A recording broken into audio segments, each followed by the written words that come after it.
കംസൻ്റെ കാരാഗ്രഹത്തിൽ ഇതാ അഷ്ടമി തിഥിയിൽ രോഹിണി നക്ഷത്രത്തിൽ ചിങ്ങമാസത്തിൽ സാക്ഷാൽ ഭഗവാൻ അർദ്ധരാത്രി സമയത്ത് ദേവകീ വസുദേവന്മാരുടെ പുത്രനായിട്ട് കംസൻ്റെ കാരാഗ്രഹത്തിൽ ഭഗവാൻ അവതരിച്ചു.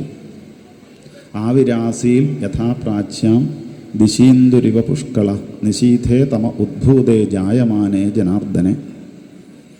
അവതരിച്ചതായ ആ ഒരു ഭഗവാനെ കണ്ടപ്പോൾ എങ്ങനെയുള്ള രൂപമാണ്? തമദ്ഭുതം ബാലകമംബുജേക്ഷണം ചതുർഭുജം ശംഖഗദാര്യുധായുധം ശ്രീവത്സലക്ഷ്മം ഗളശോഭികൗസ്തുഭം പീതാംബരം സാന്ദ്രപയോദസൗഭഗം.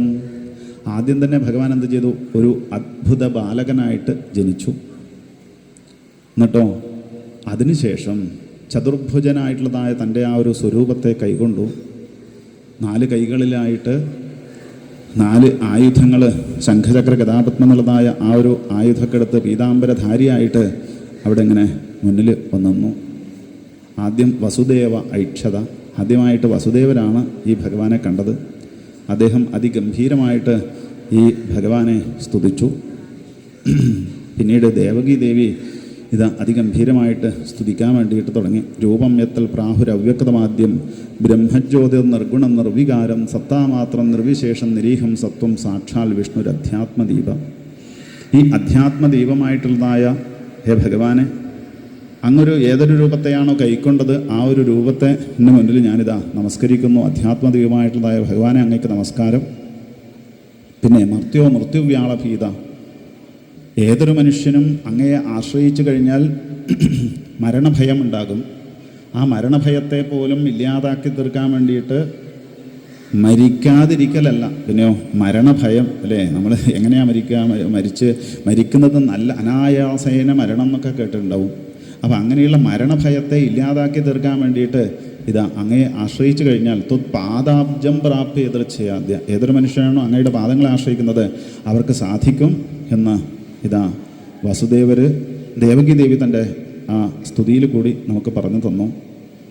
അതുകൊണ്ട് ഭഗവാനോട് പറഞ്ഞു, ഭഗവാനെ, അങ്ങയുടെ ഉപസംഹര വിശ്വാത്മൻ, അതോ രൂപം അലൗകികമായിട്ടുള്ളതായ അങ്ങയുടെ ഈ ഒരു രൂപം ഉണ്ടല്ലോ, ശംഖ് ചക്രം ഗദാപത്മം 4 കൈകളിലായിട്ടുള്ള ഈ രൂപത്തെ അങ്ങ് ഉപസംഹരിക്കുക. കാരണം കംസൻ ഇത് അറിഞ്ഞു കഴിഞ്ഞാൽ ഇവിടുത്തെ ഓടി വന്നിട്ട് അല്ലേ അനവധി ബുദ്ധിമുട്ടുകളുണ്ടാവും. അതുകൊണ്ട് അങ്ങയുടെ ഈ രൂപത്തെ അങ്ങ് ഉപസംഹരിക്കണം എന്ന് പറഞ്ഞു. ഭഗവാൻ പറഞ്ഞു, ഞാനിപ്പോൾ ഈ ഒരു രൂപം കൈക്കൊണ്ടത് എന്തിനു വേണ്ടിയിട്ടാണ്? നിങ്ങൾക്ക് ഇതിനു മുമ്പ് നിങ്ങൾ 2 ജന്മങ്ങൾ എടുത്തിരുന്നു. ആ ജന്മങ്ങളിലൊക്കെ ഞാൻ നിങ്ങളുടെ പുത്രനായിട്ട് അവതരിച്ചിരുന്നു. അതൊക്കെ ഓർമ്മിപ്പിക്കാൻ വേണ്ടിയിട്ടാണ് എൻ്റെ ഈ ഒരു ചതുർഭുജനായിട്ടുള്ളതായ ഈ ഒരു ശംഖചക്ര ഗദാപത്മധാരിയായിട്ടുള്ളതായ ഈ രൂപം. മുമ്പ് കൃഷ്ണി സ്വായംഭുവേ സതീ തദായം സുതപാനാമ പ്രജാപതി അകൽമഷ. മുമ്പത്തേതിനു മുമ്പ് നിങ്ങൾ പൃഷ്ണി സുതപസ് തുടങ്ങിയതായ ദമ്പതികളായ സന്ദർഭത്തിൽ പൃഷ്ണി ഗർഭൻ എന്നുള്ള പേരിൽ ഞാൻ നിങ്ങളുടെ പുത്രനായിട്ട് അവതരിച്ചിട്ടുണ്ട്. അതിൻ്റെ അടുത്ത ജന്മം എന്താ ഇങ്ങനെ നിങ്ങൾ ഇങ്ങനെ ജന്മം എടുക്കാൻ വേണ്ടിയിട്ട് കാരണം, നിങ്ങൾക്ക് ഇതിനു മുമ്പ് കുട്ടികളില്ലാത്തതായ സന്ദർഭത്തിൽ നിങ്ങൾ ഒരുപാട് കാലം എന്നെ തപസ് ചെയ്തിട്ട് പ്രാർത്ഥിച്ചു. അതിൻ്റെ ഫലമായിട്ട് ഞാൻ നിങ്ങളുടെ മുന്നിൽ പ്രത്യക്ഷപ്പെട്ടപ്പോൾ ഞാൻ പറഞ്ഞു, നിങ്ങൾക്ക് എന്താണോ വരമായിട്ട് വേണ്ടത് എന്ന് ചോദിച്ചപ്പോൾ നിങ്ങൾ പറഞ്ഞു, ഭഗവാനെ, അങ്ങയെപ്പോലുള്ളതായ ഒരു പുത്രൻ ഉണ്ടാകണമെന്ന് നിങ്ങൾ പ്രാർത്ഥിച്ചു. ഭഗവാനായ ഞാൻ പറഞ്ഞു, എന്നെ പോലെ എന്ന് പറഞ്ഞാൽ ഞാൻ മാത്രമേ ഉള്ളൂ, അതുകൊണ്ട് ഞാൻ തന്നെ നിങ്ങളുടെ പുത്രനായിട്ട് അവതരിക്കാമെന്ന് ഞാൻ നിങ്ങൾക്ക് വാക്ക് തന്നു. അപ്പോഴോ നിങ്ങൾ പറഞ്ഞു 3 പ്രാവശ്യം ഞങ്ങൾ അങ്ങയെപ്പോലുള്ള പുത്രൻ ഉണ്ടാകണമെന്ന് പ്രാർത്ഥിച്ചു. ഞാനത് തഥാസ്തു എന്ന് 3 പ്രാവശ്യം പറഞ്ഞു. അതിൻ്റെ ഫലമായിട്ടാണ് നിങ്ങൾ ആദ്യത്തെ ജന്മത്തിൽ പൃഷ്ണി സുതപസ് ദമ്പതികളായ സന്ദർഭത്തിൽ പൃഷ്ണി ഗർഭനായിട്ട് ഞാൻ അവതരിച്ചു. രണ്ടാമത്തെ നിങ്ങളുടെ ജന്മം ദേവകി അതിഥി കശ്യപ ദമ്പതികൾ, അതിഥി ദേവിയുടെയും കശ്യപ പ്രജാപതിയുടെയും പുത്രനായിട്ട് ഞാൻ വാമനമൂർത്തിയായിട്ട് അവതരിച്ചു. രണ്ടാമത്തെ ആ ഒരു നിങ്ങളുടെ ജന്മം. അങ്ങനെയുള്ള നിങ്ങളുടെ 3ാമത്തെ ജന്മമാണ് ഈ ദേവകി വസുദേവർ എന്നുള്ളതായ ഈ ഒരു ജന്മം. ഈ ഒരു ജന്മത്തിൽ ഞാൻ നിങ്ങളുടെ പുത്രനായിട്ട് ഇപ്പോൾ അവതരിച്ചു. പ്രാഗ്ജന്മസ്മരണായമേ, നിങ്ങളുടെ ഈ പൂർവ്വജന്മം എന്തൊക്കെ ആയിരുന്നു എന്ന് ഓർമ്മിപ്പിക്കാൻ വേണ്ടിയിട്ടാണ് എൻ്റെ ഈ ഒരു ചതുർഭുജനായിട്ടുള്ളതായ രൂപം ഞാൻ കൈക്കൊണ്ടത്. അതുകൊണ്ട് നിങ്ങളൊരു കാര്യം ചെയ്യാം. ഈ ജന്മത്തിൽ യുവാമാം പുത്രഭാവേന ബ്രഹ്മഭാവേന ചാസുകൾ, നിങ്ങൾ എന്നെ പുത്രനാണ് എന്നുള്ളതായ ഭാവത്തിലും ബ്രഹ്മഭാവേന, ബ്രഹ്മമാണ് ഇത്, സാധാരണ എൻ്റെ കുട്ടി മാത്രമല്ല, പരമാത്മാവായിട്ടുള്ളതായ ബ്രഹ്മസ്വരൂപനായിട്ടുള്ളതായ സാക്ഷാൽ ഈശ്വരൻ തന്നെയാണ് എന്നുള്ള ഭാവത്തിലും നിങ്ങളെങ്ങനെ എന്നെ ആശ്രയിക്കുക. ആശ്രയിച്ചു കഴിഞ്ഞാലോ നാന്യഥ മദ്ഭവൻ ലിംഗം ചിന്തയന്തോ കൃതസ്നേഹോ യാസ്യേഥേ മൽഗതിം പരം. ഈ ഒരു ജന്മത്തോടു കൂടിയിട്ട് നിങ്ങൾക്ക് എന്നിലേക്ക് എത്തിച്ചേരാൻ വേണ്ടിയിട്ട് സാധിക്കും. ഇനിയൊരു ജന്മം, പുനർജന്മം എന്ന് പറയുന്നത് നിങ്ങൾക്കില്ല. ഇതോടു കൂടിയിട്ട് എന്നിലേക്ക് എത്തിച്ചേരാൻ വേണ്ടിയിട്ട് സാധിക്കും ദേവകി വസുദേവന്മാരെ എന്ന ഭഗവാന്റെ ആ ഒരു നിർദ്ദേശം. അങ്ങനെ ആ സന്ദർഭത്തിൽ പിത്രോഹോ സമ്പശ്യതോഹോ സദ്യോ ബഭൂവ പ്രാകൃത ശിശു. സാധാരണ ഒരു ശിശു എങ്ങനെയാണോ അതേപോലുള്ള ആ ഒരു ഭാവത്തിൽ ഭഗവാൻ ആ തൻ്റെ ചതുർഭുജനായിട്ടുള്ളതായ രൂപത്തെ ഉപേക്ഷിച്ചിട്ട് സാധാരണ ഒരു കുട്ടി എങ്ങനെയാണോ തൊട്ടിൽ കിടക്കുക ആ ഒരു ഭാവത്തിൽ അച്ഛനും അമ്മയും ദേവകി വസുദേവന്മാർ നോക്കി നിൽക്കെ ആ തൊട്ടിൽ അങ്ങനെ ഭഗവാൻ സാധാരണ കുട്ടിയായിട്ട് അങ്ങനെ കിടക്കാൻ വേണ്ടിയിട്ട് തുടങ്ങി. അപ്പോഴാണ് ഇവിടെ അർദ്ധരാത്രി സമയത്താണ് ആരുടെ ജനനം? ഭഗവാന്റെ ജനനം. ഭഗവാൻ ഇവിടെ ജനിച്ചതോടു കൂടിയിട്ട് വസുദേവരുടെ ആ ചങ്ങല ബന്ധനങ്ങളൊക്കെ ഇല്ലാതായിട്ട് തീർന്നു. ഭടന്മാർ, കംസൻ്റെ ഭൃത്യന്മാർ കാവൽ നിൽക്കുന്നുണ്ട്. ദേവകി ദേവി പ്രസവിക്കുന്നുണ്ടോ നോക്കി അവിടെ അവനെ കാത്തു നിൽക്കുകയാണ്. അവരൊക്കെ ഉറക്കിലേക്ക് വഴുതി വീണു. അർദ്ധരാത്രി സമയമാണ്. അവരൊക്കെ കൂർക്കം വലിച്ച് ഉറങ്ങാൻ വേണ്ടിയിട്ട് തുടങ്ങി. അങ്ങനെയുള്ള സന്ദർഭത്തിൽ വസുദേവർ ഭഗവാന്റെ നിർദ്ദേശപ്രകാരം തന്നെ ആ ഭഗവാനെ, ചെറിയ പിഞ്ചുകുട്ടിയായിട്ടുള്ളതായ ഭഗവാനെ എടുത്ത് മാറോട് ചേർത്ത് പുൽകിയിട്ട് അവിടുന്ന് ഭഗവാന്റെ നിർദ്ദേശപ്രകാരം ഗോകുലത്തിലേക്ക് പോകുന്നതായ കാഴ്ച നമ്മളും ചിന്തിക്കുക. ഇവിടെ വസുദേവർ എങ്ങനെയാണ് കൊണ്ടുപോയത്? ഭഗവാനെ ജനിച്ച ഉടനെ മാറോട് ചേർത്ത് പുൽകിയിട്ടാണ് അല്ലേ? ജനിച്ച ഉടനെ കുട്ടികളെ നമ്മൾ എന്താ ചെയ്യുക അല്ലേ? അങ്ങനെ ഇതിന് വീണ് പോകുമോ എന്നൊക്കെ വിചാരിച്ചിട്ട് ഇങ്ങനെ മാറോട് ചേർത്ത് അല്ലെങ്കിൽ ഇങ്ങനെ രണ്ട് കയ്യിലങ്ങനെ പിടിച്ചിട്ടാണ് അതീവ ശ്രദ്ധയോട് കൂടിയിട്ടാണ് പോവുക. ഇന്നത്തെ കാലത്ത് കൃഷ്ണാവതാര സമയത്ത് അല്ലേ പലയിടത്തും കാണാൻ വേണ്ടിയിട്ട് സാധിക്കും. വസുദേവർ വലിയ കൂട്ടയിലൊക്കെ ആക്കിയിട്ട് ഇങ്ങനെ കൊണ്ടുപോകുന്ന കാഴ്ച. ഇതവിടുന്ന് വീണ് പോയി എന്നുണ്ടെങ്കിലോ അല്ലെ അവരവരുടെ സ്വന്തം പുത്രന്മാരെ നമ്മൾ ഇങ്ങനെ കൂട്ടയിലാക്കിയിട്ട് കൊണ്ടുപോകാം? ഇല്ല അല്ലേ? യുക്തിപൂർവ്വം നമ്മളൊന്ന് ചിന്തിച്ചു കഴിഞ്ഞാൽ മനസ്സിലാവും അല്ലേ ഇതൊക്കെ എന്തൊക്കെയോ കാട്ടിക്കൂട്ടലുകളാണെന്ന് നമുക്ക് സ്വയം ഒന്ന് മനസ്സിലാക്കാൻ വേണ്ടിയിട്ട് പറഞ്ഞെന്ന് മാത്രം. ഏതായാലും ആ മാറോടണച്ച് പുൽകി അവിടുന്ന് വസുദേവർ ആ ഭഗവാനെ എടുത്തിട്ട് അങ്ങനെ പോകുമ്പോഴാണ് ആ കാളിന്തി നദിയെ തരണം ചെയ്യണം. കാളിന്തി നദിയാണെങ്കിൽ അങ്ങനെ അല്ലേ നിറയെ വെള്ളമുണ്ട്. ഇനിയിപ്പോൾ കാളിന്തി നദി വിചാരിച്ചു ഇയാൾക്ക് വഴി മാറിക്കൊടുക്കണം.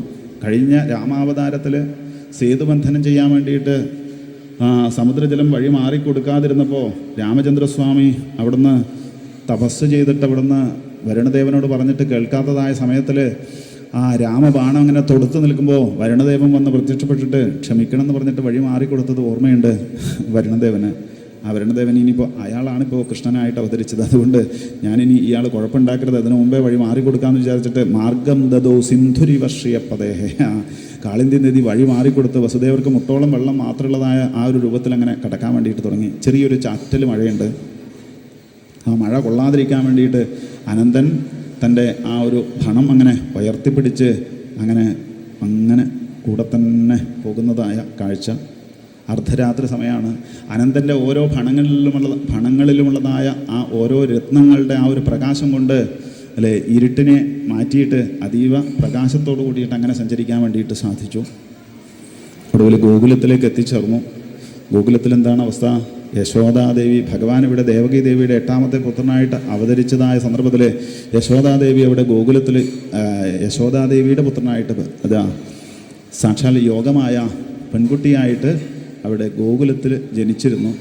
പക്ഷേ ജനിച്ചപ്പോൾ തന്നെ നതൽ ലിംഗം പരിശ്രാന്ത നിദ്രയാപകത സ്മൃതി, നതൽ ലിംഗം പ്രശാന്ത അല്ലേ, ആൺകുട്ടിയാണോ പെൺകുട്ടിയാണോ എന്ന് പോലും ശ്രദ്ധിക്കാൻ പറ്റാതെ കണ്ട് യോഗമായാദേവിയുടെയും ഭഗവാന്റെയും ആ ഒരു യോഗശക്തി കൊണ്ട് സകല ആൾക്കാരും നിദ്രയാപകത സ്മൃതി, ഉറക്കം അങ്ങനെ കൂർക്കം വലിച്ച് ഉറങ്ങുന്നതായ ആ ഒരു അവസ്ഥയിലേക്ക് എത്തിച്ചേർന്നു. കുട്ടിയെ ഒന്ന് ശ്രദ്ധിക്കാൻ ആണാണോ പെണ്ണാണോ എന്ന് പോലും നോക്കാൻ വേണ്ടിയിട്ട് സാധിച്ചിട്ടില്ല. ആ സമയത്താണ് വസുദേവർ തൻ്റെ പുത്രനായ ഭഗവാനെ എടുത്തിട്ട് നേരെ ഗോകുലത്തിലേക്ക് എത്തിച്ചേർന്നു. യശോദാദേവി എല്ലാവരും ഉറക്കത്തിലാണ്. ആ യശോദാദേവിയുടെ അടുത്ത് തൻ്റെ കയ്യിലുള്ളതായ ഭഗവാനെ അവിടെ കൊണ്ടുവന്ന് കിടത്തി പകരം യോഗമായാദേവിയെ അവിടുന്ന് സ്വീകരിച്ചു. ആ ഭഗവാനെ അവിടെ ഉപേക്ഷിച്ചിട്ട് വരാൻ വേണ്ടിയിട്ട് വസുദേവർക്ക് മനസ്സില്ല. പക്ഷേ ശാരീരികമായിട്ട് അവിടെ കിടത്തി എന്നല്ലാതെ കണ്ട് ആ മനസ്സിൽ ഭഗവാനെ എടുത്ത് കയ്യിൽ യോഗമായാദേവിയും എടുത്തുകൊണ്ട് അവിടുന്ന് തിരിച്ച് ആ കംസൻ്റെ കാരാഗ്രഹത്തിൽ ദേവകി ദേവിയുടെ അടുത്ത് യോഗമായാദേവിയെ കൊണ്ടുവന്ന് അവിടെ കിടത്തിയതായ ആ ഒരു സന്ദർഭം. അവിടെ കിടത്തി കഴിഞ്ഞപ്പോഴാണ് യോഗമായാദേവി അവിടുന്ന് ഉറക്കെ നിലവിളിക്കാൻ വേണ്ടിയിട്ട് തുടങ്ങി. ബഹിരന്തപുരദ്വാര സർവാഹ പൂർവവദാവൃതാഹ തതോ ബാലധ്വനിം ശ്രുത്വാ ഗൃഹപാലാഹ സമുദ്ധിതാഹ. ആ കുട്ടി അവിടുന്ന് ഉറക്കെ ഇങ്ങനെ കരയാൻ വേണ്ടിയിട്ട് തുടങ്ങി യോഗമായാദേവി. ആ കുട്ടിയുടെ കരച്ചിൽ കേട്ടിട്ടാണ് ഈ ഭടന്മാർ, കാവൽക്കാർ, കംസൻ്റെ ഭൃത്യന്മാർ ഈ തടവറയ്ക്ക് മുന്നിൽ അങ്ങനെ കാവൽ നിൽക്കുന്നത്. അവരൊക്കെ പെട്ടെന്ന് ഞെട്ടി ഉണർന്നു. അപ്പോഴാണ് ദേവകി ദേവി പ്രസവിച്ചു 8-മതെന്ന് അവർക്ക് മനസ്സിലായത്. അവർ വേഗം കംസമഹാരാജാവിൻ്റെ അടുത്ത് പോയിട്ട് വിവരം പറഞ്ഞു. കംസമഹാരാജാവ് വന്നിട്ട് ഇതിനു മുമ്പ് എത്ര കുട്ടികളെ 6 കുട്ടികളെയും എങ്ങനെയാണോ പാറയ്ക്കടിച്ച് ഇല്ലാതാക്കിയത് അതേ പ്രകാരത്തിൽ ഈ കുട്ടിയെയും എടുത്ത് പാറയ്ക്കടിച്ച് ഇല്ലാതാക്കാൻ വേണ്ടിയിട്ട് ആ കുട്ടിയുടെ കാലുകളങ്ങനെ പിടിച്ച് ആകാശമാർഗത്തിലേക്ക് അങ്ങനെ ഉയർത്തി പാറയ്ക്കടിച്ച് ഇല്ലാതാക്കാൻ വേണ്ടിയിട്ട് പരിശ്രമിച്ചപ്പോൾ സാദദ്ധസ്ഥാൽ സമുൽപത്യ സദ്യോ ദേവി അംബരം ഗത. ആ കംസൻ്റെ കയ്യിൽ നിന്ന് വഴുതിയിട്ട് ആകാശമാർഗത്തിലേക്ക് പോയിട്ട് അവിടെ അനേകം 8 കൈകളിലായിട്ട് 8 ആയുധങ്ങളിലായിട്ട് ആ ദേവി യോഗമായാദേവി കംസന് അങ്ങനെ ദർശനം കൊടുത്തു. അത് കണ്ടപ്പോൾ കംസന് പേടിയായി. കാരണം 8-മത്തെ കുട്ടി എന്നാണ് പറഞ്ഞത്, 8-മത്തെ ഗർഭം എന്നാണ് പറഞ്ഞത്. ഇതിപ്പോൾ ആൺകുട്ടിയാണോ പെൺകുട്ടിയാണോ ഇതൊന്നും അല്ലാത്ത രീതിയിൽ ഇങ്ങനെ ഒരു രൂപം ഇതുവരെ കണ്ടിട്ടില്ല. തനിക്ക് ഇതുവരെ ഇങ്ങനെ അല്ലെ ഇതിനു മുമ്പുള്ള കുട്ടികളെ ഇല്ലാതാക്കിയ സന്ദർഭത്തിൽ അങ്ങനെയൊന്നും കണ്ടിട്ടില്ല. ഇതെന്താണ് എന്ന് ഒന്നും മനസ്സിലാകുന്നില്ല. അപ്പോഴാണ് യോഗമായാദേവി കംസനോട് പറഞ്ഞു, കംസ, നിൻ്റെ അന്തകൻ ഞാനല്ല. നിൻ്റെ അന്തകൻ ഈ ഭൂമിയിൽ ജനിച്ചിട്ടുണ്ട്. നിനക്ക് കഴിവുണ്ടെങ്കിൽ നീ കണ്ടുപിടിച്ചോളാം. പിന്നെ എനിക്ക് വേണമെങ്കിൽ നിന്നെ ഇല്ലാതാക്കാൻ വേണ്ടിയിട്ട് നിഗ്രഹിക്കാൻ വേണ്ടിയിട്ട് സാധിക്കും. പക്ഷേ ഞാനത് ചെയ്യുന്നില്ല. കാരണം നീ എൻ്റെ പാദമാണ് പിടിച്ചത്. എൻ്റെ കാല് പിടിച്ചവർക്ക് ഞാൻ അഭയം കൊടുക്കുകയാണ് ചെയ്യുക. അതുകൊണ്ട് ആപതി കിങ്കരണീയം സ്മരണീയം ചരണയുഗളം അമ്പായാഹ. ആപത്ത് വരുമ്പോൾ എന്താണ് ചെയ്യേണ്ടത് അല്ലേ? നമ്മളൊക്കെ ആപത്ത് വരുമ്പോൾ സ്മരണീയം ചരണയുഗളം അമ്പായാഹ, ഈ ദുർഗാദേവിയുടെ ചരണത്തെ പാദങ്ങളെ ആശ്രയിക്കുകയാണ് വേണ്ടത്. അതുകൊണ്ട് എൻ്റെ കാല് പിടിച്ചതുകൊണ്ട് ഞാൻ നിന്നെ വെറുതെ വിടുകയാണ് ചെയ്യുന്നത്. നിന്നെ എനിക്ക് കൊല്ലാൻ വേണ്ടിയിട്ട് സാധിക്കും. അതുകൊണ്ട് ഞാൻ ചെയ്യുന്നില്ല എന്നൊക്കെ പറഞ്ഞ് ആ യോഗമായാദേവി അവിടുന്ന് അന്തർധാനം ചെയ്തതായ സന്ദർഭത്തിൽ കംസൻ തൻ്റെ കൊട്ടാരത്തിലേക്ക് തിരിച്ചു വന്ന് ഇതുവരെ ഇങ്ങനെ ഉണ്ടായിട്ടില്ല. കാരണം ഇതിനു മുമ്പ് എല്ലാ കുട്ടികളെയും വധിക്കുകയാണ് ചെയ്തത്. പക്ഷേ അത് സാധിച്ചില്ല. ഇങ്ങനെ ഒരു രൂപം കണ്ടിട്ട് തന്നോട് അന്തകൻ ജനിച്ചിട്ടുണ്ട് എന്നൊക്കെ പറഞ്ഞിട്ട് വളരെ ജാള്യതയോട് കൂടിയിട്ട് തൻ്റെ കൊട്ടാരത്തിൽ വന്നിട്ട് വിഷണ്ണനായിട്ടിരിക്കുമ്പോൾ മന്ത്രിമാർ ചോദിച്ചു, അല്ല കംസമഹാരാജാവ് അങ്ങേക്ക് എന്താ പറ്റിയത്? ഇങ്ങനെ വിഷമിച്ചിരിക്കാൻ വേണ്ടിയിട്ട് കാരണം എന്താണ്? അപ്പോൾ കാര്യങ്ങളൊക്കെ വിശദീകരിച്ച് പറഞ്ഞപ്പോൾ അവർ പറഞ്ഞു, എന്നാൽ പിന്നെ പേടിക്കാനില്ല. ഇതുവരെ നമ്മൾ എന്തിനു വേണ്ടിയിട്ടാണ് കാത്തിരുന്നത്? ദേവകി ദേവി 8-മത് പ്രസവിക്കാൻ വേണ്ടിയിട്ട് കാത്തു നിൽക്കാതെ പ്രസവിച്ചു. അന്തകൻ ഉണ്ട്, കഴിവുണ്ടെങ്കിൽ കണ്ടുപിടിച്ചോളൂ എന്ന് പറഞ്ഞിട്ടുണ്ടെങ്കിൽ നമുക്ക് എളുപ്പമായില്ലേ? അങ്ങൊരു നിയമം പാസ്സാക്കി തന്നാൽ മതി. 1 ആഴ്ച മുമ്പ് ജനിച്ചതായ സകല കുട്ടികളെയും ഇല്ലാതാക്കിയിട്ട് ഞങ്ങളെയും കൊണ്ടുവരാം. അങ്ങ് നിയമം പാസ്സാക്കി തന്നാൽ മതി. അങ്ങ് മഹാരാജാവാണ്. പിന്നെ ആരായി കുട്ടിയായിട്ട് ജനിക്കുന്നത്? മഹാവിഷ്ണുവാണ്. ആ മഹാവിഷ്ണുവിന് ഭൂമിയിൽ വളരാനുള്ള സകല സാഹചര്യങ്ങൾ നമുക്ക് ഇല്ലാതാക്കി തീർക്കാം. ക്ഷേത്രങ്ങളാണ്, അതൊക്കെ തച്ചുടക്കാം. പിന്നെ വൃക്ഷങ്ങൾ, പശുക്കൾ, ഗോവധം ഇന്ന് മുതൽക്ക് പാസ്സാക്കാം. ഇങ്ങനെയൊക്കെ പറഞ്ഞ്, കാരണം ഈ മഹാവിഷ്ണുവിന് ജീവിക്കാൻ വേണ്ടിയിട്ട് പശുക്കളുടെ പാല്, വെണ്ണ, മോര്, തൈര് എന്നൊക്കെ പറയുന്ന ഇതൊക്കെ ആവശ്യമാണ്. അതുകൊണ്ട് ഗോവധം ചെയ്യാൻ വേണ്ടിയിട്ട് സാധിക്കട്ടെ. ഇങ്ങനെയൊക്കെ ദുർമന്ത്രിമാരാണ് കംസന് അനേകം. ഏവം ദുർമന്ത്രിഭി കംസ. നല്ല മന്ത്രിമാരൊന്നുമല്ല, മോശമായ ഉപദേശങ്ങൾ ചെയ്യാനുള്ളതായ അനേക മന്ത്രിമാരുണ്ട്. ഏതൊക്കെയാണ്? പ്രലംബ, ബഗ, ചാണൂര, തൃണാവർത്ത, മഹാശനേഹി, മുഷ്ടിക, ആരിഷ്ട, ദ്വിവിധ, പൂതന, കേശി, ധേനുകൻ തുടങ്ങിയതായ അനേകം മോശമായ ഉപദേശങ്ങൾ ചെയ്യുന്നതായ മന്ത്രിമാർ. അപ്പോൾ ഏതായാലും അങ്ങനെ നിയമം പാസ്സാക്കാമെന്ന് തീരുമാനിച്ചു അവിടെ. അപ്പോഴാണ് നമ്മുടെ ശ്രദ്ധ നേരെ ഗോകുലത്തിലേക്ക് കൊണ്ടുപോവുകയാണ് ശ്രീശുക ബ്രഹ്മർഷി. അവിടെ എന്തായി? ഗോകുലത്തിൽ യശോദാദേവി, നന്ദഗോപർ ജീവിതത്തിൽ ഇനിയൊരു കുട്ടി ഉണ്ടാകുക, ജീവിതത്തിൽ അത് സാധ്യമല്ല എന്ന് അവർ ഉറപ്പിച്ച സമയം. കാരണം പ്രായം കൂടുതലായി. ആ സമയത്താണ് ഒരു കുട്ടിയുണ്ടായി, അതൊരു ആൺകുട്ടി എന്ന് പറഞ്ഞാൽ ഇതിലധികം സന്തോഷം ഉണ്ടാവാനില്ല. അവർ അത്യാനന്ദം അനുഭവിച്ചു. നന്ദഗോപർ എന്തൊക്കെയാണോ കിട്ടിയത് അതൊക്കെ ആൾക്കാർക്ക് കൊടുത്ത് ആനന്ദം അനുഭവിക്കാൻ വേണ്ടിയിട്ട് തുടങ്ങി. സ്വർണ്ണ നാണയങ്ങൾ, മനസ്സുകൊണ്ട് അദ്ദേഹം വലിയ വലിയ സമ്പാദ്യമൊക്കെ അനേകം ആൾക്കാർക്ക് പശുക്കളെയൊക്കെ കൊടുത്തിട്ട് മനസ്സുകൊണ്ട് ചെയ്യാലോ, കൊടുത്ത് ആനന്ദം അനുഭവിച്ചു. ധേനൂനാം നിയുതേ പ്രാതൽ വിപ്രേഭ്യ സമലംകൃതേ തിലാദ്രിൻ സപ്തരത്നൗഘശാത കൗംഭാംബരാവൃത. അനേകമനേകം പശുക്കളെ, അനേകം എള്ള്, അതൊക്കെ ഓരോ ആൾക്കാർക്ക് കൊടുത്തു എന്ന് മനസ്സുകൊണ്ട് സങ്കല്പിച്ചിട്ട് അങ്ങനെ ദാനം ചെയ്തു. പിന്നെയോ അവിടെ എത്തിച്ചേരുന്നതായ സകല ആൾക്കാർക്കും സ്വർണ്ണ നാണയങ്ങൾ ഇങ്ങനെ ദാനം ചെയ്യാൻ വേണ്ടിയിട്ട് തുടങ്ങി. കാരണം എന്താ, അവിടെ ഗോകുലത്തിൽ ആരാ ജനിച്ചിട്ടിരിക്കുന്നത്? സമ്പത്തിൻ്റെ അധിപതിയായിട്ടുള്ളതായ സാക്ഷാൽ മഹാവിഷ്ണുവാണ് അവതരിച്ചിട്ടുള്ളത്. പിന്നെ അവിടെ ധനത്തിന് ഒരു കുറവില്ല. അതങ്ങനെ കൊടുക്കും തോറും അങ്ങനെ കുമിഞ്ഞു കൂടുന്നതായ കാഴ്ചയാണ്. ഏതായാലും അങ്ങനെയുള്ള ആ സന്ദർഭത്തിൽ ഗോകുലത്തിലേക്ക് നന്ദഗോപ മഹാരാജാവിന് പ്രായമായിട്ടൊരു കുട്ടിയുണ്ടായി എന്ന് കേട്ടപ്പോൾ ഗോകുലത്തിലുള്ളതായ സകല ആൾക്കാരും ഗോകുലത്തിലേക്ക് കുട്ടിയെ കാണാൻ വേണ്ടിയിട്ട് വരുന്നതായ ഒരു കാഴ്ച ശ്രീശുക ബ്രഹ്മർഷി ചിത്രീകരിച്ചു. അദ്ദേഹത്തിൻ്റെ ആ ഒരു ക്യാമറയിൽ ഫോട്ടോ എടുത്തിട്ട് നമുക്ക് കാണിച്ചു തരുന്നു. എങ്ങനെയാണ്? ബലിഭിസ്തുരുദം ജഗ്മുഷ്പൃഥുഷോണ്യശ്ചത് കലത്കുജാഹ ഗോപ്യസുമൃഷ്ടമണികുണ്ടല നിഷ്കകണ്ഠശ്ചിത്രാംബരാഹ പഥിശിഖാച്യുതമാല്യവർഷാഹ നന്ദാലയം സവലയാവർജതിർവിരേജോർ വ്യാലോലകുണ്ടല പയോധരഹാരശോഭാഹ. അനേകം ഗോപസ്ത്രീകൾ രാവിലെ ആയിക്കഴിഞ്ഞാൽ ഗോപന്മാരൊക്കെ നല്ല നല്ല വേഷങ്ങൾ ധരിച്ച് ഗോകുലത്തിലേക്ക് എത്തിച്ചേരും. എന്തിനു വേണ്ടിയിട്ട്? ഈ കുട്ടിയെ ഒന്ന് കാണാൻ വേണ്ടിയിട്ട്. നന്നായിട്ട് വസ്ത്രധാരണമൊക്കെ ചെയ്ത് കാലത്ത് ഭഗവാനെ ഒന്ന് കാണാൻ വേണ്ടിയിട്ട് അങ്ങനെ എത്തിച്ചേരും. എന്നിട്ടോ അവർക്ക് എന്താ വേണ്ടത്? ആ ഗോകുലത്തിലേക്ക് വരുന്നതായ ആ ഒരു കാഴ്ച ശ്രീശുക ബ്രഹ്മർഷി ചിത്രീകരിച്ചു. അനേകം വസ്ത്രങ്ങളൊക്കെ ധരിച്ച് മുല്ലമാലയൊക്കെ തലയിലങ്ങനെ അണിഞ്ഞിട്ട് വരുന്നതായ ഗോപസ്ത്രീകൾ ക്യൂ സിസ്റ്റത്തിലാണ് വരുന്നത്.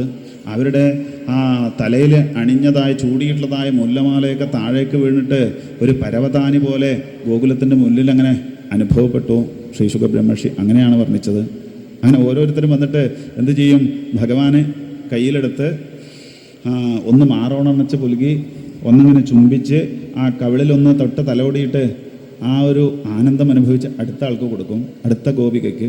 ഇങ്ങനെ ഓരോ ഗോപികമാരും ആ ഭഗവാനെ കയ്യിൽ വെച്ചിട്ടുള്ളതായ ആനന്ദം അനുഭവിച്ചു. ഏതുപോലെ എന്നാ പറഞ്ഞത്? അനേകം പുഷ്പങ്ങളിലുള്ളതായ തേൻ കുടിക്കാൻ വേണ്ടിയിട്ട് വണ്ട് എങ്ങനെയാണോ അനേകം പുഷ്പങ്ങളിൽ ഇങ്ങനെ പോയിട്ട് അത് അങ്ങനെ ആസ്വദിക്കുന്നത്, അതേപോലെ ഭഗവാനാകുന്നതായ വണ്ട് അനേകം ഗോപികമാരാകുന്നതായ പുഷ്പങ്ങളിൽ പോയിട്ട് അതങ്ങനെ ആസ്വദിച്ചു എന്ന് ശ്രീശുക ബ്രഹ്മർഷി നന്നായിട്ട് വർണ്ണിച്ചു തന്നു. അപ്പോഴാണ് ഗോപികമാർ പറഞ്ഞത്, ഹേ നന്ദഗോപ മഹാരാജാവിന് കുട്ടിയുണ്ടായിട്ട് നമ്മൾക്ക് അതൊരു ആഘോഷിക്കണ്ടേ വേണം.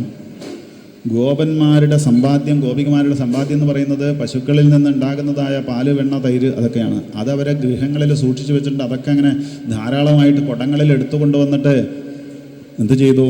നവനീതൈശ്ച ചിക്ഷിപോ, വെണ്ണ എടുത്തിട്ട് ഗോപന്മാർ പരസ്പരം അങ്ങോട്ടും ഇങ്ങോട്ടും എറിഞ്ഞ് കളിക്കാൻ വേണ്ടിയിട്ട് തുടങ്ങി. പിന്നെ ചില ആൾക്കാർ മോരിൻ്റെ കുടമുണ്ട്, തൈരിൻ്റെ കുടമുണ്ട്, അതെടുത്തിട്ട് മറ്റുള്ളവരുടെ തലയിൽ കൊണ്ടുപോയി അഭിഷേകം ചെയ്യാൻ വേണ്ടിയിട്ട് തുടങ്ങി. ചില ആൾക്കാർ പാലിൻ്റെ കുടം കൊണ്ടുപോയിട്ട് അഭിഷേകം ചെയ്യാൻ വേണ്ടിയിട്ട് തുടങ്ങി. വലിയൊരു വട്ടളം കൊണ്ടുവന്ന് അതിൽ കുറേ വെള്ളം ഒഴിച്ചിട്ട് അതിൽ പലതരത്തിലുള്ളതായ കളർ പൊടികൾ വിതറിയിട്ട് കുറച്ച് എണ്ണയൊക്കെ ഒഴിച്ചിട്ട് ഹരിദ്ര ചൂർണ്ണ തൈലാഭി സിഞ്ചന്ത്യോ ജനജഗു അതൊക്കെ അങ്ങനെ നന്നായിട്ട് ഇളക്കിയിട്ട് പീച്ചാങ്കുഴലെടുത്തിട്ട് അതിൽ വെള്ളം നിറച്ചിട്ട് ഇങ്ങനെ നല്ല വെളുത്ത സാരി എടുത്തിട്ട് വന്നിട്ടതായ ഗോപികമാരുടെ ശരീരത്തിലേക്ക് അതങ്ങനെ ചീറ്റി ഒഴിച്ചു. നല്ല വെളുത്ത ഷർട്ടും മുണ്ടൊക്കെ കൊടുത്തത് വന്നതായ ഗോപന്മാരുടെ ശരീരത്തിലേക്ക് ഇങ്ങനെ അവർ ആ ഒരു നന്ദഗോപ മഹാരാജാവിന് അവിടെ നിന്ന് വല്ലാത്ത ശബ്ദമാണല്ലോ അല്ലേ? ഒന്ന് ആ ശബ്ദം നിർത്താൻ വേണ്ടിയിട്ട് ആരെങ്കിലും പറയോ അല്ലേ? ഇത് കേൾക്കുന്ന നിങ്ങൾക്ക് വലിയ ബുദ്ധിമുട്ടുണ്ടാക്കും അല്ലേ? നമുക്ക് പ്രശ്നമൊന്നുമില്ല. അപ്പോൾ ഒന്ന് ശബ്ദമില്ലാതെ ഇരുന്ന് കഴിഞ്ഞാൽ വലിയ സൗകര്യമാണ്. അവിടെ ഇരിക്കുന്ന കുട്ടികളൊന്ന് ശ്രദ്ധിക്കാം, വലിയവരും അവിടുന്ന് ശബ്ദം ഉണ്ടാക്കാതെ. ഏതായാലും നമ്മൾ നേരത്തെ പറഞ്ഞതുപോലെ ഇവിടെ ശ്രദ്ധിക്കുക. അല്ലെ, ഈ ശബ്ദം അവിടെ കേൾക്കുമ്പോൾ ആ ശബ്ദത്തിനേക്കാൾ കൂടുതൽ അവർ ശബ്ദം പുറപ്പെടുവിച്ചാലേ അവർക്ക് കേൾക്കുള്ളൂ. അതുകൊണ്ടാണ് അവർ അങ്ങനെ ശബ്ദം പുറപ്പെടുവിക്കുന്നത്. അവരെ കുറ്റം പറഞ്ഞിട്ട് കാര്യമില്ല, അവർ ശബ്ദം ഉണ്ട്. ഏതായാലും നമ്മൾ ശ്രദ്ധിക്കുക.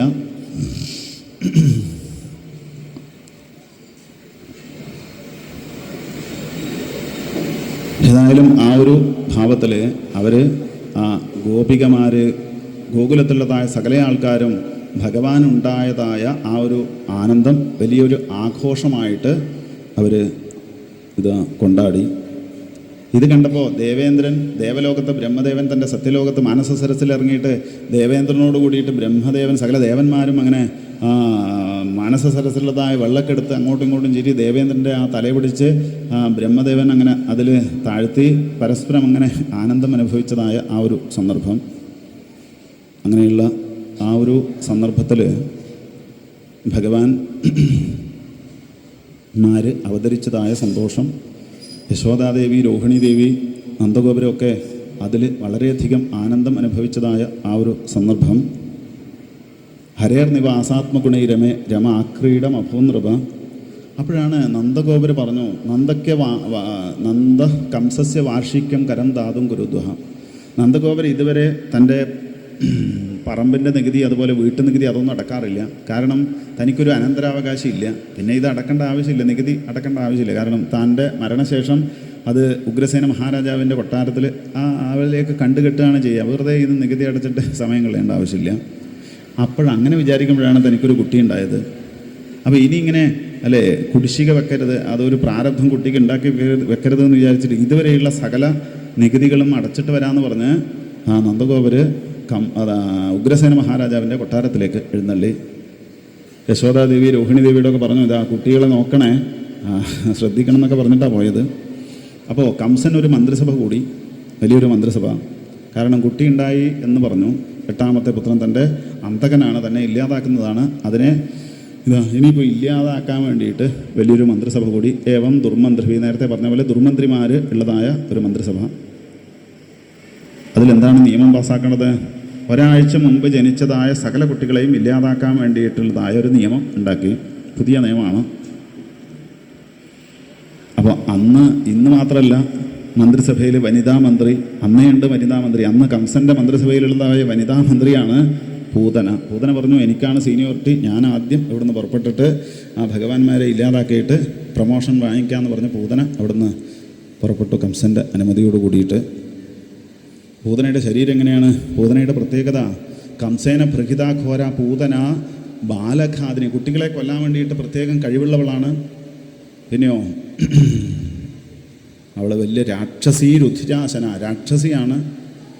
വലിയ പർവ്വതം പോലുള്ളതായ ശരീരമാണ്, 2 കൊമ്പ്, 2 ദംഷ്ട്ര, അങ്ങനെയൊക്കെ ഉള്ളതായ ആ ഒരു വേഷത്തോടു കൂടിയതായ പൂതന ഗോകുലത്തിൻ്റെ ഗേറ്റിൻ്റെ മുന്നിൽ അവിടെ എത്തി. ഏറ്റവും മുന്നിൽ പൂതന ചിന്തിച്ചു, തൻ്റെ ഈ ശരീരത്തോടു കൂടിയിട്ട് അങ്ങോട്ട് പ്രവേശിച്ചു കഴിഞ്ഞാൽ എന്ത് സാധിക്കില്ല? തൻ വന്ന കാര്യം ഭഗവാന്മാരെ ഇല്ലാതാക്കാൻ വേണ്ടിയിട്ട് സാധിക്കില്ല. അപ്പോഴെന്താ ചെയ്യേണ്ടത്? ഇത് രാക്ഷസിയാണ്, മായാപ്രയോഗമുണ്ട്. ആ മായാപ്രയോഗം കൊണ്ട് നല്ലൊരു സുന്ദരിയുടെ രൂപം സ്വീകരിച്ചു പൂതന. എങ്ങനെയാണ് സുന്ദരിയുടെ രൂപം? പറയേണ്ട ആവശ്യമുണ്ടോ?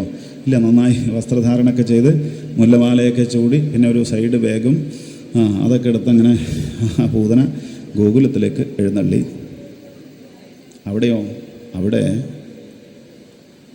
ഭഗവാന്മാരെ തൊട്ടിൽ കിടക്കുകയാണ്. രോഹിണി ദേവി യശോദാമ്മയ്ക്ക് അടുത്ത് പരിചരിക്കുന്നുണ്ട് ഭഗവാന്മാരെ. പൂതന വന്നിട്ട് പറഞ്ഞു, അല്ല നിങ്ങൾക്ക് കുട്ടിയുണ്ടായെന്ന് ഞാൻ അറിഞ്ഞു, വരണം എന്ന് വിചാരിച്ചു. ഇത്രയും ദിവസമായിട്ട് എനിക്ക് വരാൻ പറ്റിയിട്ടില്ല, എന്തൊക്കെയോ തിരക്ക് കാരണം ഇന്നാണ് ഇപ്പോൾ വരാൻ വേണ്ടിയിട്ട് സാധിച്ചത്. ഇനിയിപ്പോൾ കുട്ടികളുടെ കാര്യം ഞാൻ നോക്കിക്കോളാം, നിങ്ങൾ അടുക്കളയിലേക്ക് പോയിട്ട് പല ജോലികളില്ലേ അതൊക്കെ ചെയ്തോളൂ എന്ന് പറഞ്ഞു. അല്ല, അങ്ങനെയാണ് ചില ആൾക്കാരുടെ ഭാവം. ഇപ്പോൾ സപ്താഹയജ്ഞം കേശവപുരത്തപ്പൻ്റെ ആ ഒരു മടിത്തട്ടിൽ തുടങ്ങി വരണം എന്ന് വിചാരിച്ചു, പക്ഷേ സാധിക്കേണ്ട എന്തൊക്കെയോ പ്രാരബ്ധങ്ങൾ, എന്തൊക്കെയോ ബുദ്ധിമുട്ടുകൾ. വരണം, ഒരു ദിവസമെങ്കിലും വരണം എന്ന് വിചാരിച്ചു, പക്ഷേ ഇന്നാണ് ഇപ്പോൾ ഈ ഭഗവാന്റെ അടുത്തേക്ക് എത്തിച്ചേരാൻ വേണ്ടിയിട്ട് സാധിച്ചത് എന്ന് ചില ആൾക്കാരുടെ ഭാവം. അപ്പോൾ ഇങ്ങനെ വല്ലാതെ കണ്ട് പരിചയമുള്ളതായ ഈ പൂതനയോട് ചോദിക്കാൻ പറ്റുമോ? ഇവളെ കാണുമ്പോൾ എവിടെയോ കണ്ടിട്ടുണ്ടെന്ന് തോന്നുന്നുണ്ട്, എവിടെയാണ് നിൻ്റെ പേരെന്താണെന്ന് ചോദിക്കാൻ പറ്റുമോ? ഇല്ല, അത് മോശമാണ്. എന്നാൽ ഇവളെവിടെയാണ് കണ്ടത് ഒന്നും പിടുത്തം കിട്ടുന്നുമില്ല. അങ്ങനെ നമുക്കും ചിലപ്പോൾ പറ്റും അല്ലേ? ചില ആൾക്കാർ വന്നിട്ട് സംസാരിക്കുമ്പോൾ നമുക്ക് എവിടെയോ കണ്ടു എന്ന് തോന്നുന്നുണ്ട്, പക്ഷേ ഇയാളെ പേര് പറയുന്നില്ല, എവിടെയാണ് കണ്ടതെന്ന് പിടുത്തം കിട്ടുന്നില്ല. നല്ല മുഖപരിചയമുണ്ട്, ചോദിക്കാൻ പറ്റുമോ? അയാളോട് സംസാരിക്കുന്നത് കേട്ടപ്പോൾ അയാൾക്ക് തോന്നി ഇയാൾക്ക് മനസ്സിലായിട്ടൊന്നുമില്ല, ഇയാൾ വെറുതെ ഇങ്ങനെ മനസ്സിലായി എന്നുള്ള രീതിയിൽ സംസാരിക്കുകയാണെന്ന് അയാൾക്ക് മനസ്സിലായി. അല്ല തിരുമേനി മനസ്സിലായി അതുകൊണ്ടല്ലേ സംസാരിച്ചത്, എന്നാൽ പിന്നെ എന്നെ എവിടെ വെച്ചാണ് കണ്ടത് എന്ന് പറഞ്ഞാട്ടെ, എൻ്റെ പേര് പറയാൻ പറ്റുമോ അല്ലേ? അപ്പോൾ നമ്മൾ ബുദ്ധിമുട്ടും. അതേപോലെ യശോദാമ്മയും രോഹിണി ദേവിയും ബുദ്ധിമുട്ടി. അങ്ങനെ അതിപരിചയം നടിക്കുന്നതായ പൂതനയോട് ചോദിക്കാൻ പറ്റുമോ, നിൻ്റെ പേരെന്താണ്, നീ എവിടുന്നാണ് വരുന്നതെന്ന് പറയാൻ പറ്റുമോ? ഇല്ല. ഏതായാലും പൂതന പറഞ്ഞു, ഇനിയിപ്പോൾ നിങ്ങൾ ബുദ്ധിമുട്ടണ്ട, ഞാൻ കുട്ടികളെ നോക്കിക്കോളാം, നിങ്ങൾ വീട്ടു ജോലി ചെയ്യാൻ വേണ്ടിയിട്ട് തിരിച്ച് പോയിക്കോളൂ, അടുക്കളയിലേക്ക് പോയിക്കോളൂ എന്ന് ആ പൂതനയുടെ വാക്ക് കേട്ട് അവരങ്ങോട്ട് പോയ സമയത്ത് ഇവിടെ ഭഗവാന്റെ ഭാവം എന്താണ്? ഭഗവാൻ ഒന്ന് ചിന്തിച്ചു. ഭഗവാൻ എങ്ങനെയാണ് ഭഗവാന്റെ അവസ്ഥ? ഭഗവാൻ ചരാചരാത്മാസ നിമീലിതേക്ഷണ, സകല ചരാചരങ്ങളെയും നിയന്ത്രിക്കാൻ കഴിവുള്ളതായ, തൻ്റെ കണ്ണുകൾ കൊണ്ട് നിയന്ത്രിക്കാൻ കഴിവുള്ളതായ ഭഗവാൻ തൻ്റെ താമര കണ്ണുകൾ അടച്ചു ഉറങ്ങിക്കിടക്കുകയാണെന്നുള്ളതായ അവസ്ഥയിൽ. എന്തിനു വേണ്ടിയിട്ടാണ്? ഇവളിപ്പോൾ ഈ പൂതന വരുന്നത് ഒരു കള്ളവേഷം കിട്ടിയിട്ടാണ് അല്ലേ? തൻ്റെ അടുത്ത് കളവ് കാണിക്കുന്നതായ പൂതന, അതുകൊണ്ട് താനും അവളുടെ അടുത്ത് കളവ് കാണിക്കുകയാണെന്നുള്ളതായ ഭാവത്തിൽ ചരാചരാത്മാസ നിമീലിതേക്ഷണ, ഭഗവാൻ തൻ്റെ താമര കണ്ണുകൾ അടച്ചു. പിന്നെ താൻ കണ്ണ് തുറന്ന് ഇവളുടെ രൂപത്തിലേക്ക്, ഇവളുടെ ശരീരത്തിലേക്ക് നോക്കിക്കഴിഞ്ഞാൽ ഇവളുടെ ആ സൗന്ദര്യ രൂപം വെടിഞ്ഞിട്ട് ഇവൾ വലിയ ആ പർവ്വതാകാരമായ സ്വരൂപം എടുത്തു കഴിഞ്ഞാൽ തൻ്റെ രോഹിണി അമ്മ യശോദാമ്മ അയ്യോ എന്ന് പറഞ്ഞിട്ട് നിലവിളിക്കും. അതിനിട വരരുതെന്ന് വിചാരിച്ചിട്ട് ഭഗവാൻ തൻ്റെ താമര കണ്ണുകൾ അടച്ചു. പിന്നെ ഇവൾ കൊണ്ടുവരുന്നത് നല്ലൊരു സാധനമാണോ തനിക്ക് തരാൻ വേണ്ടിയിട്ട്? അല്ല, കാളകൂടം വിഷമാണ് തനിക്ക് കൊണ്ടുവരാൻ വേണ്ടിയിട്ട് ഇവൾ ഇപ്പോൾ കൊണ്ടുവന്നിട്ടുള്ളത്. അപ്പോൾ ഈ കാളകൂടം വിഷം കഴിച്ച് പരിചയമുള്ള ഒരാളുണ്ട്, ആരാത്?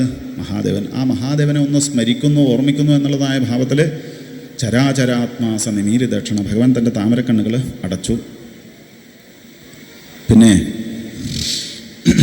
കഴിഞ്ഞ അവതാരത്തിൽ, രാമാവതാരത്തിൽ ആദ്യം തന്നെ വിശ്വാമിത്രൻ്റെ യാഗരക്ഷയ്ക്ക് വേണ്ടിയിട്ട് പുറപ്പെട്ടപ്പോൾ ആദ്യം താടകാം പാഠയിത്വ, ആദ്യമായിട്ട് ഒരു താടകയെയാണ് നിഗ്രഹിച്ചത്. അന്ന് മുതൽക്ക് സകല ആൾക്കാരും രാമായണം പറയാൻ വേണ്ടിയിട്ട് തുടങ്ങും, താടകയെ നിഗ്രഹിച്ചു. ആദ്യം ഒരു സ്ത്രീവധം ചെയ്യണ്ടെന്ന് തീരുമാനിച്ചിട്ട് ഞാനിവളെ കണ്ടിട്ടേ ഇല്ല എന്നുള്ളതായ ഭാവത്തിൽ ഭഗവാൻ തൻ്റെ താമരക്കണ്ണുകൾ ചരാചരാത്മാസ നിമീലിതക്ഷണ, താമരക്കണ്ണുകൾ അടച്ചു. ഇങ്ങനെ അനേകം ഉദാഹരണങ്ങൾ പറയാറുണ്ട്. ഏതായാലും ഭഗവാൻ കണ്ണുകളങ്ങനെ അടച്ച് കിടക്കുന്നതായ സന്ദർഭത്തിൽ ആ പൂതന വേഗം അങ്ങനെ വന്ന് ഇപ്പോഴാണ് നല്ല സമയമാണ്, ഉറങ്ങിക്കിടക്കുമ്പോൾ ഈ കുട്ടിയെ പെട്ടെന്ന് ഇല്ലാതാക്കാമെന്ന് വിചാരിച്ചിട്ട് തൊട്ടിൽ കിടക്കുന്നതായ ഭഗവാനെ 2 കൈകൊണ്ടും അങ്ങനെ എടുത്തപ്പോഴാണ് അവൾക്ക് മനസ്സിലായത് ഇത് സാധാരണ കുട്ടിയല്ല, ഇതിനെന്തോ ഒരു ഘനമുണ്ട്, നല്ല ഭാരമുണ്ട്. ദദർശതൽപേഗ്നിമിവാഹിതം ഭസി, ചാരത്താൽ മൂടപ്പെട്ടതായ കനൽക്കട്ടകൾ എങ്ങനെയാണോ അതേപോലെ അനുഭവപ്പെട്ടു. എങ്ങനെയാ? ചാരം കൊണ്ട്, വെണ്ണീര് കൊണ്ട് മൂടപ്പെട്ടതായ, അത് പുറമേ നോക്കുമ്പോൾ ഒന്നുമില്ല, വെറുതെ വെണ്ണീരാണ്, ചാരമാണെന്ന് തോന്നും. എന്നിട്ട് അതിൻ്റെ അകത്തേക്ക് കൈ പ്രവേശിപ്പിച്ച് കഴിഞ്ഞാൽ അതിൻ്റെ അകത്തുള്ളതായ ആ കനൽക്കട്ട അല്ലേ, ചൂട് കൈക്ക് തട്ടുമ്പോൾ പൊള്ളുന്നതായ ആ ഒരു അവസ്ഥയിൽ ഇതേപോലെ അനുഭവപ്പെട്ടു പൂതനയ്ക്ക്. ഭഗവാൻ എടുത്തപ്പോൾ സാധാരണ കുട്ടിയാണെന്ന് വിചാരിച്ചിട്ട് എടുത്തപ്പോഴാണ് അതിൻ്റെ ഘനം മനസ്സിലായത്, ഇത് എന്തോ ഒരു കുഴപ്പമുണ്ട്. ഏതായാലും എടുത്തില്ലേ, താൻ വന്നതായ കൃത്യം നടത്താമെന്ന് വിചാരിച്ചിട്ട് തൻ്റെ മടിയിൽ അങ്ങനെ കിടത്തി. തസ്മിൻ സ്തനം ദുർജരവീര്യമുൽബണം ഘോരാംഗമാദായ ശിശോർദദാവധ, താൻ കൊണ്ടുവന്നതായ വിഷം പുരട്ടിയതായ ആ ഒരു സ്തന്യപാനത്തെ ചെയ്യിപ്പിക്കാൻ വേണ്ടിയിട്ട് തുടങ്ങി. ഭഗവാന്റെ ഒരു പ്രത്യേകത എന്താണ്?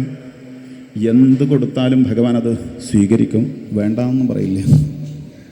എന്താണോ ഭഗവാന് കൊടുക്കുന്നത് അത് ഭഗവാൻ സ്വീകരിക്കും. ഇവൾ വിഷമാണ് കൊടുത്തത്, അത് ഭഗവാൻ ആ പിഞ്ച് കൈകൾ കൊണ്ട് അവളുടെ ശരീരത്തിലേക്ക് അങ്ങനെ മുറുകെ പിടിച്ചിട്ട് അതങ്ങനെ ആസ്വദിച്ച് കുടിക്കാൻ വേണ്ടിയിട്ട് തുടങ്ങി, ആ വിഷം പാനം ചെയ്യാൻ വേണ്ടിയിട്ട് തുടങ്ങി. ഘോരാംഗമാതായ ശിശോർദദാവധ, ആദ്യം ആ വിഷം അങ്ങനെ കഴിച്ചിട്ട് പിന്നെ ഗാഠം കരാഭ്യാം ഭഗവാൻ പ്രപീഡ്യ തൽസാ പ്രാണൈഹിസ്വം രോഷസമന്വിതോപകൾ, പിന്നെ വിഷത്തെ അങ്ങനെ കഴിച്ചിട്ട് പിന്നെ ആ പിഞ്ചു കൈകളിൽ അവളുടെ ശരീരത്തെ അങ്ങനെ മുറുകെ പിടിച്ചിട്ട് അവളുടെ ആ പ്രാണനെ തന്നെ അങ്ങനെ പിഴിഞ്ഞ്, ശരീരം പിഴിഞ്ഞ് പ്രാണനെ അങ്ങനെ വലിച്ചങ്ങനെ കുടിക്കാൻ വേണ്ടിയിട്ട് തുടങ്ങിയപ്പോൾ പൂതനയ്ക്ക് മനസ്സിലായി, ഇത് നേരത്തെ വിചാരിച്ചതുപോലെ എന്തോ കുഴപ്പമുണ്ട് ഈ കുട്ടിക്ക്, ഇതിനെന്തോ ഒരു പ്രത്യേകതയുണ്ടെന്ന് മനസ്സിലാക്കിയിട്ട് അവളിത് അസാ മുഞ്ചാലം ഇതി പ്രഭാഷിണി, എന്നെ വിടൂ എന്ന് പറഞ്ഞിട്ട് ആ ഒരു പർവ്വതാകാരമായ സ്വരൂപം സ്വീകരിച്ചിട്ട് അവളുടെ ആ പ്രാണനെ തന്നെ ഭഗവാൻ അങ്ങനെ വലിച്ചങ്ങ് കുടിച്ചപ്പോൾ ജീവൻ നഷ്ടപ്പെട്ടിട്ട്, പ്രാണൻ നഷ്ടപ്പെട്ടിട്ട് അവൾ ആ പർവ്വതാകാരമായ സ്വരൂപം സ്വീകരിച്ചിട്ട് പിറകിലോട്ട് മലർന്നടിച്ച് അങ്ങനെ നിലംപതിച്ചു. അവളുടെ വലിയ ശരീരം വലിയ വലിയ മരങ്ങളിൽ തട്ടിയിട്ട് മരം പോലും കടപുഴകി വീണ് ഇതായ സന്ദർഭം. ഗോകുലത്തിൽ ഗോപന്മാരൊക്കെ വന്നിട്ട് നിലവിളിക്കാൻ വേണ്ടിയിട്ട്, യശോദാദേവിയൊക്കെ നിലവിളിക്കാൻ വേണ്ടിയിട്ട് തുടങ്ങി. അയ്യോ എൻ്റെ കുട്ടിയെ എന്ന് പറഞ്ഞിട്ട്, ഇതിപ്പോൾ എങ്ങനെയാണ് ഇതിങ്ങനെ ഒരു വലിയ സ്വരൂപമൊന്നും ആയിരുന്നില്ല വരുമ്പോൾ, ഇത് വീണിട്ട് ഇതിൻ്റെ അടിയിലോ മറ്റോ ഈ കുട്ടിയെ കാണാനില്ല, കുട്ടി ഇതിൻ്റെ അടിയിൽ പെട്ടുന്നുണ്ടെങ്കിൽ അതിൻ്റെ കഥ കഴിഞ്ഞിട്ടുണ്ടാവും, എന്താ മാർഗം ആലോചിച്ചു, കുട്ടിയെ കണ്ടുപിടിക്കാൻ എന്താ മാർഗം. അപ്പോഴാണ് ഗോകുലത്തിൽ ആഘോഷം നടത്താൻ വേണ്ടിയിട്ട് വലിയൊരു ഏണിയൊക്കെ കൊണ്ടുവന്നിട്ട് പെയിൻ്റ് അടിക്കാനോ മറ്റോ ആ ഏണിയൊക്കെ എടുത്തു കൊണ്ടുവന്ന് പൂതനയുടെ വലിയ ശരീരത്തിൽ അങ്ങനെ ചാരി വെച്ച് അതിൻ്റെ മുകളിൽ കയറിയിട്ട് നോക്കിയപ്പോഴാണ് ഗോപ്യസ്തൂർണം സമഭ്യേത്യ ജഗൃബാലം ചതസ്യാവുരസി ക്രീഡന്തമകുതോ ഭയം. ആ പൂതനയുടെ ശരീരത്തിൻ്റെ മുകളിൽ ഭഗവാൻ അങ്ങനെ മലർന്നു കിടന്ന് ആ ചെറിയ പിഞ്ച് കാലുകളും കൈകളൊക്കെ അങ്ങനെ ഇട്ടിട്ട് കളിക്കുന്നതായ ആ ഒരു അവസ്ഥ കണ്ടപ്പോൾ സമാധാന വേഗം ആ കുട്ടിയെ എടുത്തു കൊണ്ടുവന്ന് യശോദാമ്മയുടെ കയ്യിൽ കൊടുത്തു. സമാധാനമായി. യശോദയ്ക്ക് സമാധാനമായില്ല. കാരണം ഇതിൻ്റെ വലിയ ശരീരം ഏകദേശം ഈ പൂതനാമോക്ഷം എന്ന് പറയുന്നത് കുട്ടി ജനിച്ചിട്ടൊരു 6-ാം ദിവസമാണ്. ഈ 6-ാം ദിവസമാണ് ഭൂതപ്രേത ബാധകളൊക്കെ ഉണ്ടാവുക എന്നാണ് പറയുക. അപ്പോൾ ഈ കുട്ടിക്ക് ഈ വലിയ ശരീരം കണ്ടിട്ട് പേടിച്ചിട്ട് ഇനി അങ്ങനെ വല്ല ബാധോപദ്രവങ്ങളും ഇല്ലാതിരിക്കാൻ വേണ്ടിയിട്ട് അല്ലേ നമ്മൾ കണ്ണ് ദോഷം മറ്റുള്ള ഉപദ്രവമൊക്കെ ഇല്ലാതാക്കാൻ വേണ്ടിയിട്ട് നമ്മളെന്താ ചെയ്യുക,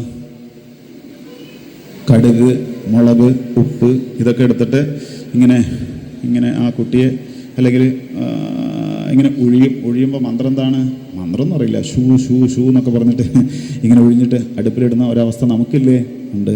എന്നാൽ ഇവിടെ ഗോകുലത്തിലുള്ള ആൾക്കാർക്ക് എന്താണ്, ഉപ്പും മുളകും എന്നല്ല, അവരുടെ സമ്പാദ്യം എന്ന് പറയുന്നത് പശുക്കളും പശുക്കുട്ടികളാണ്. അവർ ഗോമൂത്രേണ സ്നാപയിത്വ, ഗോമൂത്രത്തിൽ കുളിപ്പിച്ച് പുനർഗോരജസാർഭകം, ചാണകം കൊണ്ട് ശരീരത്തിൽ അങ്ങനെ മെഴുകി അവിടെ ഇവിടെയൊക്കെ തൊട്ടിട്ട് പിന്നെ പശുക്കുട്ടിയുടെ വാലുകൊണ്ട് ഇങ്ങനെ ഉഴിഞ്ഞ് ആ ഭഗവാന്റെ ഓരോ അംഗത്തിലും അവയവങ്ങളിലും ഭഗവാന്റെ തന്നെ ഓരോ നാമം ഇങ്ങനെ തൊട്ടിട്ട് യശോദാമ്മ ജപിക്കാൻ വേണ്ടിയിട്ട് തുടങ്ങി. ബാലരക്ഷാമന്ത്രം അവ്യാതജോഘ്രിമണിമാം സ്തവജാന്വധോരോ യജ്ഞോച്യുതക്കടിതടം ജഠരം ഹയാസ്യ ഹൃൽകേശവസ്തുതിര ഈശൈനസ്തു ഗന്ധം വിഷ്ണുർഭുജം മുഖമരുക്രമ ഈശ്വരക്കം. ഈ കുട്ടിക്ക് എന്തെങ്കിലും പേടി ഉണ്ടായിട്ടുണ്ടെങ്കിൽ അതൊക്കെ മാറണേ ഭഗവാനെ എന്ന് പറഞ്ഞിട്ട് ഭഗവാന്റെ തന്നെ നാമങ്ങൾ തൊട്ട് ജപിക്കാൻ വേണ്ടിയിട്ട് തുടങ്ങി. ഇന്ദ്രിയാണി ഋഷികേശ, ഈ കുട്ടിയുടെ ഇന്ദ്രിയങ്ങൾക്ക് എന്തെങ്കിലും കുഴപ്പം വരാതിരിക്കാൻ വേണ്ടിയിട്ട് ഋഷികേശനായിട്ടുള്ളതായ ഭഗവാൻ രക്ഷിക്കട്ടെ. പ്രാണാൻ നാരായണോവതോ, നാരായണനായിട്ടുള്ളതായ ഭഗവാൻ ഈ കുട്ടിയുടെ പ്രാണനെ രക്ഷിക്കട്ടെ. ശ്വേതദ്യൂപ പ്രശ്നിഗർഭസ്തുതേ ബുദ്ധി, പ്രശ്നിഗർഭനായിട്ടുള്ളതായ ഭഗവാൻ ഈ കുട്ടിയുടെ ബുദ്ധിയെ സംരക്ഷിക്കട്ടെ. ഈ കുട്ടി ഇനി കളിക്കുമ്പോൾ എന്തെങ്കിലും അപകടം വരുന്നുണ്ടെങ്കിൽ അതിൽ നിന്ന് ഗോവിന്ദനായിട്ടുള്ളതായ ഭഗവാൻ രക്ഷിക്കട്ടെ. ശയാനം പാതു മാധവ, ഇതിപ്പോൾ ഉറങ്ങിക്കിടക്കുമ്പോഴാണ് ഈ കുഴപ്പമുണ്ടായത്. ഇനി ഉറങ്ങിക്കിടക്കുമ്പോൾ എന്തെങ്കിലും കുഴപ്പമുണ്ടെങ്കിൽ ഉണ്ടാകുന്നുണ്ടെങ്കിൽ അതിൽ നിന്ന് മാധവനായിട്ടുള്ളതായ ഭഗവാൻ രക്ഷിക്കട്ടെ. ഇങ്ങനെ ഭഗവാന്റെ തന്നെ ഓരോ നാമങ്ങൾ കുട്ടിയുടെ ഭഗവാന്റെ ആ അംഗങ്ങളിൽ ശരീരങ്ങളിൽ തൊട്ടിട്ട് യശോദാമ്മ അങ്ങനെ ഉറക്കെ ജപിക്കാൻ വേണ്ടിയിട്ട് തുടങ്ങി. ഭാഗവതം ഇവിടെ കാണിച്ചു തരുന്നു, എത്ര വലിയ രോഗങ്ങളുണ്ടെങ്കിലും ഉന്മാദായേ ഹ്യപസ്മാര ദേഹപ്രാണേന്ദ്രിയദ്രുഹ, വലിയ വലിയ ഉന്മാദം, ഭ്രാന്ത്, അപസ്മാരം തുടങ്ങിയതായ അവസ്ഥകൾ ഉണ്ടെങ്കിലും സ്വപ്നദൃഷ്ടാ മഹോൽപാദ, അല്ലേ, ദുസ്വപ്നങ്ങൾ കണ്ടിട്ടുള്ളതായ പേടികൾ, അങ്ങനെ ഏത് തരത്തിലുള്ളതായ കുഴപ്പങ്ങളുണ്ടെങ്കിലും അതെല്ലാം സർവേ നശ്യന്തു തേ വിഷ്ണുർ നാമഗ്രഹണ ഭീരവ. അങ്ങനെയുള്ള എല്ലാ ഉപദ്രവങ്ങളിൽ നിന്നും രക്ഷ നേടാൻ വേണ്ടിയിട്ട് സാധിക്കും, രോഗങ്ങളിൽ നിന്നും രക്ഷ നേടാൻ വേണ്ടിയിട്ട് സാധിക്കും. അത്രയ്ക്കധികം ശക്തിയുണ്ട് എന്തിന്, ഈ ഭഗവാന്റെ നാമങ്ങൾക്ക്. ആ ഒരു നാമം ജപിക്കുകയാണ് വേണ്ടത്. നാരായണ നാമത്തിന് അത്രയധികം ശക്തിയുണ്ട്. അപ്പോൾ നമ്മൾ ഇങ്ങനെയുള്ള ബാധോപദ്രവങ്ങളൊക്കെ ഇല്ലാതാക്കാൻ വേണ്ടിയിട്ട് നമ്മളെന്ത് ചെയ്യും, ചരട് ജപിച്ച് കെട്ടാൻ വേണ്ടിയിട്ട് പോകും. അല്ലെങ്കിൽ മറ്റുള്ളതിനൊക്കെ വേണ്ടിയിട്ട് പോകും. ചരട് ജപിച്ച് കെട്ടണ്ടെന്നല്ല, ചരട് ജപിച്ച് കെട്ടാൻ വേണ്ടിയിട്ട് പോയി കഴിഞ്ഞാൽ അവരെന്താ ചെയ്യുന്നത്? അവരും ഇതേപോലെ അതിങ്ങനെ ഓരോ കെട്ടിട്ടിട്ട് ഏതെങ്കിലും ഒരു ഭഗവാന്റെ ഒരു നാമം ജപിച്ചിട്ടാണ് അവർ കെട്ടിടുന്നത്. അപ്പോൾ നമ്മൾ തന്നെ അത് ജപിച്ചു കഴിഞ്ഞാൽ നമുക്ക് ബാധോപദ്രവങ്ങൾ ഇല്ലാതായിട്ട് തീരും, അല്ലേ? അവനവന് വേണ്ടിയിട്ട് അവനവനൊന്നും ചെയ്യാത്തൊരു കാലഘട്ടമാണ് ഇത്, ഈ കലിയുഗം, അല്ലേ? നമുക്ക് വേണ്ടിയിട്ട് മറ്റുള്ളവർ ചെയ്തു കഴിഞ്ഞാൽ അതിൻ്റെ ഫലം നമുക്ക് കിട്ടണം, അതിന് കാശ് എത്ര വേണമെങ്കിലും ചെലവഴിക്കാം എന്ന് വിചാരിക്കുന്ന കാലഘട്ടമാണിപ്പോൾ. അപ്പോൾ നാരായണ നാമത്തിന് അത്രയധികം ശക്തിയുണ്ട്. പണ്ടത്തെ കാലത്ത് പ്രായമായ മുത്തശ്ശിമാരൊക്കെ ചെറിയ കുട്ടികളെ, പേരക്കുട്ടികളെ എടുത്ത് മടിയിലിരുത്തിയിട്ട് സന്ധ്യാ സമയങ്ങളിൽ എന്തു ചെയ്യും? ഭഗവാന്റെ ഏതെങ്കിലും തരത്തിലുള്ള നാമം ജപിക്കും. അവർക്ക് ബാധോപദ്രവങ്ങളൊക്കെ ഇല്ലാതിരിക്കാൻ വേണ്ടിയിട്ട് ചെയ്യുന്ന അന്നത്തെ കാലത്തുള്ള പ്രവൃത്തി അതാണ്, നാമം ജപിക്കുക. ഇപ്പോൾ മുത്തശ്ശിമാർക്കൊന്നും സമയമില്ല. അവരൊക്കെ സന്ധ്യാസമയങ്ങളിൽ ഒക്കെ എവിടെയാണ്? ടി വിയുടെ മുന്നിലും അവിടെ ഇവിടെയൊക്കെ ആയതുകൊണ്ട് സമയമില്ലാത്തത് കൊണ്ടാണ്. അപ്പോൾ നമ്മൾ ഓർമ്മിക്കുക, ചരട് ജപിച്ച് കെട്ടണ്ടെന്നല്ല, പക്ഷേ നമ്മൾ നാമത്തിന് അത്രയധികം ശക്തിയുണ്ട്. നാമം ജപിക്കുകയാണ് വേണ്ടത്. അത് ജപിച്ചു കഴിഞ്ഞാൽ നമുക്ക് ബാധോപദ്രവങ്ങൾ, ഒരു ഉപദ്രവങ്ങളും ഒന്നുമില്ലാതെ കണ്ട് ജീവിക്കാൻ വേണ്ടിയിട്ട് സാധിക്കും. അത്രയ്ക്കധികം ശക്തിയുണ്ട്. ആ നാമത്തിൻ്റെ മഹാത്മ്യം മനസ്സിലാക്കിയിട്ട് നമ്മളത് ജപിക്കുകയാണ് വേണ്ടത്. ജപിച്ചാലേ കാര്യമുള്ളൂ, അല്ലാതെ കേട്ടത് കൊണ്ട് കാര്യമില്ല, പറഞ്ഞത് കൊണ്ട് കാര്യമില്ല. പിന്നെയോ അത് ജപിച്ച് നാവിനെ അങ്ങനെ ജപിച്ച് അങ്ങനെ ശീലം വരുത്തുക. ഏതായാലും അത്രയ്ക്കധികം ശക്തിയുണ്ടെന്ന് നമ്മൾ മനസ്സിലാക്കിയിട്ട് അതിനു വേണ്ടിയിട്ട് പ്രയത്നിക്കുക. ഏതായാലും ഇവിടെ ആ പൂതനയുടെ ശരീരം വലിയ വിലോക്യ പൂതനാദേഹം ബഭൂര അതിവിസ്മിത. വലിയ ആ ശരീരം, അങ്ങനെ പർവ്വതത്തെ പോലുള്ള ശരീരം കണ്ടപ്പോൾ അത്ഭുതമായി ഗോപന്മാർക്ക്. ഇനിയിപ്പോൾ നന്ദഗോപ മഹാരാജാവ് നികുതി അടക്കാൻ പോയിട്ടുള്ളത്, അയാൾ വരുന്നതിന് മുമ്പ് എന്ത് വേണം? ഇതൊക്കെ മറവ് ചെയ്യണം, ഇല്ലെങ്കിൽ അയാളുടെ വായിലുള്ളത് കേൾക്കേണ്ടി വരും. അതിനു മുമ്പ് ഇത് മറവ് ചെയ്യാമെന്ന് വിചാരിച്ചിട്ട് ഗോപന്മാർ വലിയ മഴു, അതുപോലെ കൊടുവാള്, അങ്ങനെ ഇങ്ങനെയുള്ള ആയുധങ്ങളൊക്കെ എടുത്തു കൊണ്ടുവന്നിട്ട് ഈ പൂതനയുടെ ശരീരം അങ്ങനെ പരശുഭി തത്തേ പ്രജോഗസ, ആ ശരീരം അങ്ങനെ ചെറിയ ചെറിയ കഷ്ണങ്ങളാക്കിയിട്ട് അങ്ങനെ മുറിച്ചു. കൈയുടെ ഒരു വിരൽ ഓരോ ഭാഗങ്ങളായിട്ട് അങ്ങനെ മുറിച്ചു. ആ വിരൽ തന്നെ വലിയൊരു മരത്തിൻ്റെ അത്രയ്ക്കുള്ള അതുണ്ട്. അത് ഗോപന്മാരിങ്ങനെ അല്ലേ ആ ചുമലിൽ വെച്ചിട്ട് അങ്ങനെ ഏലസ എന്നൊക്കെ പറഞ്ഞിട്ട് അങ്ങനെ കൊണ്ടുപോകുന്ന കാഴ്ച. കൊണ്ടുപോയിട്ട് ദൂരെ ക്ഷിപ്ത്വാവയവശോ, കുറേ ദൂരെ കൊണ്ടുപോയിട്ട് അങ്ങനെ ദഹിപ്പിക്കാൻ വേണ്ടിയിട്ട് തുടങ്ങി. കാരണം ഇത് രാക്ഷസിയാണ്, ഇവളുടെ ഈ ശരീരത്തിനുള്ളതായ ദുർഗന്ധം, അതുകൊണ്ട് ഈ ഗോകുലത്തിൽ ആർക്കും ഇരിക്കാൻ പറ്റില്ല. അതുകൊണ്ട് കുറേ ദൂരെ കൊണ്ടുപോയിട്ട് അങ്ങനെ ദഹിപ്പിക്കാൻ വേണ്ടിയിട്ട് തുടങ്ങി. അങ്ങനെ ദഹിപ്പിക്കുമ്പോഴാണ് ഒരു സുഗന്ധം ഗോകുലത്തിൽ മുഴുവൻ അങ്ങനെ അടിക്കാൻ വേണ്ടിയിട്ട് തുടങ്ങി. അപ്പോൾ ഗോപന്മാർ പറഞ്ഞു, എവിടുന്നാണ് ഈ സുഗന്ധം വരുന്നത്? ഈ പൂതനയുടെ ശരീരം ദഹിക്കുമ്പോൾ അതിൽ നിന്ന് വരുന്നതാണോ? ഈ പൂതനയുടെ ശരീരം മറവ് ചെയ്യാൻ വേണ്ടിയിട്ട് ഇനി ഈ ചന്ദനത്തിൻ്റെ വിറക് ഉപയോഗിച്ചത് കൊണ്ടാണോ അറിയില്ല, ചിലപ്പോൾ ആ സുഗന്ധം വരുന്നത്. അതിന് സാധ്യതയില്ല. സാധാരണ ഇപ്പോൾ ക്ഷേത്രങ്ങളിലെ ഒരു ചെറിയൊരു പൂജയ്ക്ക് ഉപയോഗിക്കാനുള്ളതായ ചെറിയൊരു ചന്ദനത്തിന് മുഷ്ടി ചെറിയൊരു കഷ്ണം വേണമെങ്കിൽ അതിന് 2000-3000 കൊടുക്കണം. അപ്പോൾ പിന്നെ ഇത്ര വലിയ ഈ പൂതനയുടെ ശരീരം മറവ് ചെയ്യാൻ വേണ്ടിയിട്ട് ഇത്ര വലിയ അത് സാധ്യതയില്ല. പിന്നെ എവിടുന്നാണ് ഈ സുഗന്ധം വരുന്നത്? ഒന്ന് നോക്കാമെന്ന് വിചാരിച്ചിട്ട് ഒരു ഗോപൻ പോയിട്ട് ദഹ്യമാനസ്യ ദേഹസ്യ കടധൂമസ്യ, ആ പൂതനയുടെ ശരീരം അങ്ങനെ ദഹിച്ചുകൊണ്ടിരിക്കുന്നതായ അതിൽ നിന്ന് ഒരു കഷണം, ഒരു കൈയുടെ ഏതോ ഒരു കഷണം എടുത്തിട്ട് അങ്ങനെ ജ്വലിക്കുന്നതായൊരു കഷണം എടുത്ത് അങ്ങനെ നോക്കി, കടധൂമസ്യ സൗരഭ്യം അവക്രായ വ്രജോഗസ. ആ ഗോപൻ വിളിച്ചു പറഞ്ഞു, ഇതിൻ്റെ ശരീരത്തിൽ നിന്ന് തന്നെയാണ് ഈ സുഗന്ധം വരുന്നത്. അപ്പം എല്ലാവർക്കും സംശയം, അതെങ്ങനെ സാധിച്ചു? ഭഗവാൻ ആരാണ്? സച്ചിദാനന്ദമാണ്. അങ്ങനെയുള്ള ഭഗവാനായ സച്ചിദാനന്ദത്തെ ഇവള് കടന്നു പിടിച്ചപ്പോൾ ഇവള് സച്ചിദാനന്ദമായിട്ട് തീർന്നു. പൂതന ലോകപാലഗ്നി രാക്ഷസീ രുധിരാശന ജിഘാംസയാഭി ഹരയെ സ്തനം ദത്വാപ സൽഗതിം.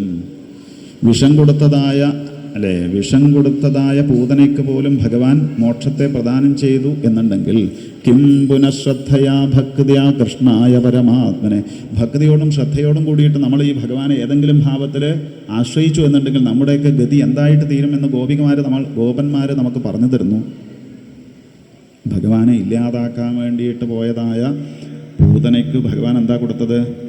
തന്നിലേക്ക് എത്തിച്ചേർക്കാണ്, മോക്ഷമാണ് പ്രദാനം ചെയ്തതെന്നുണ്ടെങ്കിൽ ശ്രദ്ധയോടും ഭക്തിയോടും കൂടി നമ്മൾ എന്തെങ്കിലും ഭഗവാനെ സമർപ്പിച്ചു അല്ലെങ്കിൽ ഭഗവാനെ ആശ്രയിച്ചു എന്നുണ്ടെങ്കിൽ നമുക്കൊക്കെ ഏതൊരു ഗതിയാണ് കിട്ടുക എന്ന് ആലോചിച്ചിട്ട് ഗോപികമാർ അന്ന് മുതൽക്ക് തുടങ്ങി അവരവരുടെ ഗൃഹങ്ങളിൽ പല കുടങ്ങളിൽ മോരും പാലും വെണ്ണയും തൈരും ഒക്കെ സൂക്ഷിച്ചിട്ട് ഇതാ ഭഗവാൻ അവർ ഗോപികമാർ ഭഗവാനെ സമർപ്പിച്ചു, ഇന്ന് എൻ്റെ ഗൃഹത്തിൽ വന്നിട്ട് ഇതാ ഭഗവാൻ ഇതെടുക്കണേ, ഇത് മോഷ്ടിക്കണേ എന്ന് അവർ ആ ഒരു ഭാവത്തിൽ ഭഗവാനെ കാണാൻ വേണ്ടിയിട്ട്, ആനന്ദിക്കാൻ വേണ്ടിയിട്ട്, ആശ്രയിക്കാൻ വേണ്ടിയിട്ട് ഗോപികമാർക്ക് സാധിച്ചു. ഏതായാലും നന്ദഗോപര് ഈ പൂതനാമോക്ഷമൊക്കെ കഴിഞ്ഞപ്പോഴാണ് നന്ദഗോപര് അവിടെ നികുതി അടക്കാൻ വേണ്ടിയിട്ട് പോയിട്ടുണ്ട് ഉഗ്രസേന മഹാരാജാവിൻ്റെ അടുത്ത്. അവിടെ ഈ വസുദേവർ എന്ന് പറഞ്ഞാൽ നന്ദഗോപരുടെ സുഹൃത്താണ്. ആ നന്ദഗോപര് വസുദേവരുടെ അടുത്ത് പോയിട്ട് സംസാരിക്കാൻ വേണ്ടിയിട്ട് തുടങ്ങി. വസുദേവർ പറഞ്ഞു, അല്ല, നിങ്ങൾക്ക് ഇതിനിടയിൽ ഒരു കുട്ടി ഉണ്ടായെന്ന് ഞാൻ കേട്ടു. യഥാർത്ഥത്തിൽ അങ്ങേക്ക് കുട്ടി ഉണ്ടായിക്കഴിഞ്ഞാൽ അത് എനിക്ക് കുട്ടി ഉണ്ടായതുപോലെയാണ് എന്ന് പറഞ്ഞു. അല്ല, ഈ കള്ളക്കടത്ത് കിടത്തിയതൊന്നും ഈ നന്ദഗോപർ അറിയില്ല. അപ്പോൾ ഏതായാലും ആ കുട്ടിയുടെ ജനന സമയം വെച്ച് നോക്കുകയാണെങ്കിൽ കുട്ടിക്ക് ബാലപീഡകൾ, ചെറിയ കുട്ടിയായിരിക്കുമ്പോൾ ഒരുപാട് രോഗപീഡകൾ, ഒരുപാട് ഉപദ്രവങ്ങളൊക്കെ ഉണ്ടാകാൻ വേണ്ടിയിട്ട് സാധ്യതയുണ്ട്. അതുകൊണ്ട് ഇവിടെ വെറുതെ ഇങ്ങനെ വർത്തമാനം പറഞ്ഞുകൊണ്ടിരിക്കുന്നതിൽ ഭേദം വേഗം പോയിക്കൊള്ളാം നന്ദഗോപരെ എന്ന് പറഞ്ഞു. അല്ല, അങ്ങനെ ആ കുട്ടിക്ക് എന്തെങ്കിലും കുഴപ്പമുണ്ടാവോ? അല്ല, ഉണ്ടാകുന്നല്ല പറഞ്ഞത്, ശ്രദ്ധ വേണം. നന്ദഗോപുരം ഇതൊക്കെ മനസ്സിൽ വെച്ചിട്ട് ഇങ്ങനെ വേഗം നന്ദഗോകുലത്തിലേക്ക് അങ്ങനെ എഴുന്നള്ളിയപ്പോൾ ഗോപന്മാർ പോയിട്ട് പറഞ്ഞു, ഹേ നന്ദഗോപുരം, നിങ്ങൾ ഇവിടുന്ന് പോയപ്പോൾ ഉണ്ടല്ലോ, ആ ഒരു അതിസുന്ദരിയായിട്ട് ഒരുവൾ നിന്നു, അവളിങ്ങനെ വലിയ സ്വരൂപം സ്വീകരിച്ചു, അങ്ങനെയാണ് ഇങ്ങനെയാണെന്നൊക്കെ പറഞ്ഞപ്പോൾ നന്ദഗോപർക്ക് കൂടുതൽ ദേഷ്യം വന്നു. യശോദയും രോഹിണിയും വിളിച്ചിട്ട് പറഞ്ഞു, നിങ്ങളോട് ഞാൻ പറഞ്ഞല്ലേ കുട്ടിയെ നന്നായിട്ട് നോക്കണമെന്ന്, കുട്ടിയെ നന്നായിട്ട് നോക്കണമെന്ന് പറഞ്ഞതല്ലേ, എന്നിട്ടിപ്പോൾ എന്താ ഇങ്ങനെ? അല്ല, ഇതിൻ്റെ അവകാശികളുണ്ടാവും ഇവിടെ, ഈ കുട്ടികളെ അവകാശികൾ എവിടെ ഇങ്ങനെ ഒന്ന് അവരെ ശ്രദ്ധിക്കുക. അപ്പോൾ ഏതായാലും ശ്രദ്ധിക്കണമെന്ന് ഞാൻ പറഞ്ഞതില്ല. എന്നിട്ട് ഇങ്ങനെ കുഴപ്പം വരാൻ വേണ്ടിയിട്ട് സാധ്യതയുണ്ടോ എന്നൊക്കെ ചോദിച്ച് അവരെ താക്കീത്, ഇനി ഇങ്ങനെ ഉണ്ടാകരുതെന്നൊക്കെ അങ്ങനെ നിഷ്കർഷിച്ചു. ഏതായാലും ആ കുട്ടിയോടുള്ള വാത്സല്യം കാരണം നന്ദഗോപര് തൻ്റെ കുട്ടിയെ ഭഗവാനെ എടുത്ത് നന്ദ സ്വപുത്രമാതായ പ്രത്യാഗതമുദാരധീഹി മൂർത്തിനി ഉപാഘ്രായ പരമാം മുതൻ ലേഭേ ഗുരുദുഹ. ആ ഭഗവാനെ എടുത്ത് മടിയിൽ അങ്ങനെ വെച്ച് കൈകൊണ്ട് ആലിംഗനം ചെയ്ത് കെട്ടിപ്പിടിച്ച് മൂർധാവിലൊന്നങ്ങനെ ചുംബിച്ച് ആനന്ദം അനുഭവിച്ചതായ നന്ദഗോപര് ഇങ്ങനെയുള്ള ഏതൽ പൂതനാമോക്ഷം, ഇങ്ങനെയുള്ളതായ പൂതനാമോക്ഷം. എങ്ങനെയുള്ള പൂതനാമോക്ഷം? അവിടെയാണ് നമ്മൾ ശ്രദ്ധിക്കേണ്ടത്. നമ്മളിപ്പോൾ കുറേ പൂതനാമോക്ഷം കേട്ടു. ഇതൊക്കെ നമ്മുടെ ധാരണ എന്താണ്? നമ്മുടെ പുറത്തുള്ളതായ ഒന്നാണ് ഈ പൂതനാമോക്ഷം, അല്ലേ? നമ്മൾ അതൊന്നുമല്ല, നമ്മൾ വലിയ കേമന്മാരാണ് എന്നൊരു ധാരണ നമുക്കുണ്ട്, അല്ലേ? എന്നാൽ പൂതന എന്ന് പറഞ്ഞാൽ ആരാണെന്ന് കേൾക്കുമ്പോൾ നമുക്ക് മനസ്സിലാവും. എന്താ പൂതന എന്ന് പറഞ്ഞാൽ? പൂതെന്ന് പറഞ്ഞാൽ പരിശുദ്ധമായത്, എന്ന് പറഞ്ഞാൽ അത് അല്ലാത്തത്, പരിശുദ്ധമല്ലാത്തത് ആണ് ഏത്? പൂതന. അപ്പോൾ നമ്മൾ പരിശുദ്ധന്മാരാണോ? അല്ല. കാമം, ക്രോധം, ലോഭം, മോഹം, മതം, മാത്സര്യം തുടങ്ങിയതായ ഷഡ്വൈരികൾ ഉള്ളതായ പരിശുദ്ധമല്ലാത്തതായ പൂതനമാരാണ് ആര്? നമ്മളൊക്കെ. പേടിയാവുന്നുണ്ടോ? നമ്മളൊക്കെയാണ് പൂതനമാർ, പരിശുദ്ധന്മാരല്ലാത്തതായ പൂതനമാർ. അപ്പോൾ പൂതന എന്താ ചെയ്തത്? പരിശുദ്ധമല്ലാത്തതായ പൂതന പരിശുദ്ധമായ ആളെ പിടിച്ചു. ഈ ലോകത്ത് പരിശുദ്ധമായത് ആരാണ്? സഹസ്രനാമത്തിൽ കേൾക്കാം നമുക്ക്. പൂതാത്മാ പരമാത്മാ ചാമുക്താനാം പരമാഗതി. പൂതെന്ന് പറഞ്ഞാൽ പരിശുദ്ധമായത്, പരിശുദ്ധമായ ആത്മാവോട് കൂടിയവൻ ആണ് ഭൂതാത്മാവ്, അത് ഭഗവാനാണ്. അപ്പോൾ പരിശുദ്ധമല്ലാത്തതായ പൂതന പരിശുദ്ധമായ ഭഗവാനെ കടന്നു പിടിച്ചപ്പോൾ ഏത് ഭാവത്തിൽ എന്നില്ല, തസ്മാൽ കേനാഭി ഉപായന, ഏത് പ്രകാരത്തിലായും ഭഗവാനെ അങ്ങനെ കടന്നു പിടിച്ചപ്പോൾ അവളും കൂടി പരിശുദ്ധമായിട്ട് തീർന്നു എന്നുണ്ടെങ്കിൽ നമുക്കും എന്താ വേണ്ടത്? ഏതെങ്കിലും ഭാവത്തിലുള്ളതായ ഭഗവാനെ നമുക്ക് കടന്നു പിടിക്കാൻ വേണ്ടിയിട്ട്, ഈ ഹൃദയത്തിൽ കാണാൻ വേണ്ടിയിട്ട് സാധിക്കണം. അതിനു വേണ്ടിയിട്ടാണ് യഥാർത്ഥത്തിൽ ഭഗവാന്റെ ഓരോ കഥകളൊക്കെ നമ്മൾ കേൾക്കുന്നതും വർണ്ണിക്കുന്നതൊക്കെ. കുറേ കേൾക്കുമ്പോൾ ഏതെങ്കിലും പ്രകാരത്തിലുള്ള ഏതെങ്കിലും ഭാവത്തിലുള്ളതായ ഭഗവാനെ നമ്മുടെ ഹൃദയത്തിൽ അങ്ങനെ കാണാൻ വേണ്ടിയിട്ട് സാധിച്ചാൽ നമ്മളും രക്ഷപ്പെട്ടു. ഹൃദയത്തിൽ പിടുത്തം കിട്ടിക്കഴിഞ്ഞാൽ രക്ഷപ്പെട്ടു. അല്ല, ഈ കരണ്ട് എന്ന് പറയുന്ന കമ്പി ഉണ്ടല്ലോ, അതിൽ പോയിട്ട് ഒരാൾ പിടിച്ചു കഴിഞ്ഞാൽ ചിലപ്പോൾ അതിൻ്റെ ആ ഒരു വികാരം നമ്മളിലേക്ക് വന്നിട്ട് അതിൽ പിടിക്കേണ്ടി വരും. നമ്മളെ രക്ഷിക്കാൻ വേണ്ടിയിട്ട് വേറൊരാൾ വന്നാലോ അയാളും ചിലപ്പോൾ അതിൽ പെട്ടെന്ന് വരും. ഇതേപോലെ സച്ചിദാനന്ദ സ്വരൂപനായ ആ ഭഗവാനെ ഈ പൂതനെ അങ്ങനെ കടന്നു പിടിച്ചപ്പോൾ ആ ഭഗവാന്റെ ആ ഒരു ചൈതന്യം അവളിലേക്ക് പ്രവഹിച്ചിട്ട് അവളും സച്ചിദാനന്ദ സ്വരൂപമായിട്ട് തീർന്നു. അതുകൊണ്ട് നമ്മൾ മനസ്സിലാക്കുക, നമ്മളും ഇപ്പോൾ പരിശുദ്ധമല്ലാത്തതായ ഹൃദയത്തോടു കൂടിയതായ നമ്മൾ ഓരോരുത്തരും എന്ത് ചെയ്യുക, പരിശുദ്ധമായ ഭഗവാനെ ഏതെങ്കിലും പ്രകാരത്തിലുള്ള ഏതെങ്കിലും ഭാവത്തിലുള്ളതായ ഭഗവാനെ ഹൃദയത്തിൽ അങ്ങനെ പിടിച്ചു കഴിഞ്ഞാൽ നമ്മളും പരിശുദ്ധന്മാരായിട്ട് തീർന്ന ഭഗവാനിലേക്ക് എത്തിച്ചേരാൻ വേണ്ടിയിട്ട് സാധിക്കും. വിഷം കൊടുത്ത് ഇല്ലാതാക്കാൻ വേണ്ടിയിട്ട് പരിശ്രമിച്ചതായ പൂതനയ്ക്ക് പോലും ഭഗവാൻ മോക്ഷത്തെ പ്രദാനം ചെയ്തു എന്നുണ്ടെങ്കിൽ ഏതെങ്കിലും പ്രകാരത്തിൽ ഇന്നു മുതൽക്ക് നമുക്ക് പരിശ്രമിക്കുക, ഏതെങ്കിലും പ്രകാരത്തിൽ ഈ ഭഗവാനെ ആശ്രയിക്കുക. എന്നാൽ നമുക്കും ഭഗവാനിലേക്ക് എത്തിച്ചേരാൻ വേണ്ടിയിട്ട് സാധിക്കും എന്നുള്ളതായ ഈ ഒരു പൂതനാമോക്ഷം ആരാണോ ഏതൽ പൂതനാമോക്ഷം കൃഷ്ണസ്യാർഭകം അദ്ഭുതം ശൃണുയാൽ ശ്രദ്ധയാമർത്യോ ഗോവിന്ദ ലഭതേരിതി. ഈ പൂതനാമോക്ഷത്തിൻ്റെ പ്രത്യേകത എല്ലാ കഥയുടെയും അവസാനം നമുക്ക് കേൾക്കാം ഫലശ്രുതി. ഈ ഒരു ഭാഗം ശ്രദ്ധയോടും ഭക്തിയോടും കൂടിയിട്ട് കേട്ട് കഴിഞ്ഞാൽ ഇന്ന ഫലം എന്നാണ്. കേൾവിക്കാർക്കാണ് ഒന്നാം സ്ഥാനം. പാരായണം മറ്റുള്ളതൊക്കെ 2ഉം 3ഉം ഒക്കെ പ്രഭാഷണ സ്ഥാനമുള്ളൂ. അപ്പോൾ പൂതനാമോക്ഷം ശ്രദ്ധയോട് കൂടിയിട്ട് കേട്ട് കഴിഞ്ഞാൽ എന്താണ് ഫലം? ഗോവിന്ദേ ലഭതേ രതി. ഗോവിന്ദനിൽ ഭഗവാനിൽ രതി എന്നുള്ളതായ അവസ്ഥയുണ്ടാവും. എന്താ രതി എന്ന് പറഞ്ഞ അവസ്ഥ? തന്നെത്താൻ മറക്കുന്നതായ അവസ്ഥ. തന്നെത്താൻ മറക്കുന്നതായ അവസ്ഥ ഇപ്പോൾ നമുക്കുണ്ടോ? ഉണ്ട്. അതിൽ ദുർവിഷയങ്ങളിലാണെന്ന് മാത്രം അല്ലേ? സീരിയൽ കാണുമ്പോഴും മൊബൈൽ നോക്കുമ്പോഴും സിനിമ കാണുമ്പോഴും ഒക്കെയാണ് നമുക്കിപ്പോൾ തന്നെത്താൻ മറക്കുന്നതായ അവസ്ഥ. ചില ആൾക്കാർ ചെണ്ട കൊട്ട് കേൾക്കുമ്പോൾ അതിൻ്റെ അടുത്ത് പോയിട്ട് അവരെ പരിസര ബോധം മറന്നിട്ട് ഇങ്ങനെ ഗോഷ്ഠി കാണിക്കുന്നത് കാണാം. ചില ആൾക്കാർ കഥകളി കാണുമ്പോൾ ഇങ്ങനെ മോശമായ ദുർവിഷയങ്ങളിലാണിപ്പോൾ സീരിയലിലും സിനിമയിലും ലൗകികമായ വിഷയങ്ങളിലുമാണ് നമുക്ക് തന്നെത്താൻ മറന്നുകൊണ്ട് അതിൽ രമിക്കാൻ വേണ്ടിയിട്ട് സാധിക്കുന്നത് എന്നുണ്ടെങ്കിൽ ആ റൂട്ടൊന്ന് മാറ്റി പിടിച്ചാൽ മതി. ഇപ്പോൾ ഉള്ളതായ ദുർവിഷയങ്ങളിലുള്ളതായ ആ ഒരു ശ്രദ്ധ നേരെ ഭഗവാനിലേക്ക് തിരിക്കുക. ഭഗവാന്റെ കഥകൾ കേൾക്കുമ്പോൾ, ഭഗവാന്റെ നാമം ജപിക്കുമ്പോൾ, ഭഗവാനെ ഹൃദയത്തിൽ കാണുമ്പോൾ തന്നെത്താൻ മറക്കുന്നതായ ആ ഒരു അവസ്ഥയിലേക്ക് എത്തിച്ചേരാൻ വേണ്ടിയിട്ട് സാധിക്കും. അതിന് നമുക്ക് സാധിക്കട്ടെ. അതിന് വേണ്ടിയിട്ടാകട്ടെ ഈ ഒരു പൂതനാമോക്ഷം. ഏതായാലും ഇപ്പോൾ നമുക്ക് നിർത്താം. ഇനി പാരായണമാണ്. ബാക്കി ഭാഗങ്ങൾ പിന്നീട് അനുസ്മരിക്കാം. സർവത്ര ഗോവിന്ദനാമ സങ്കീർത്തനം.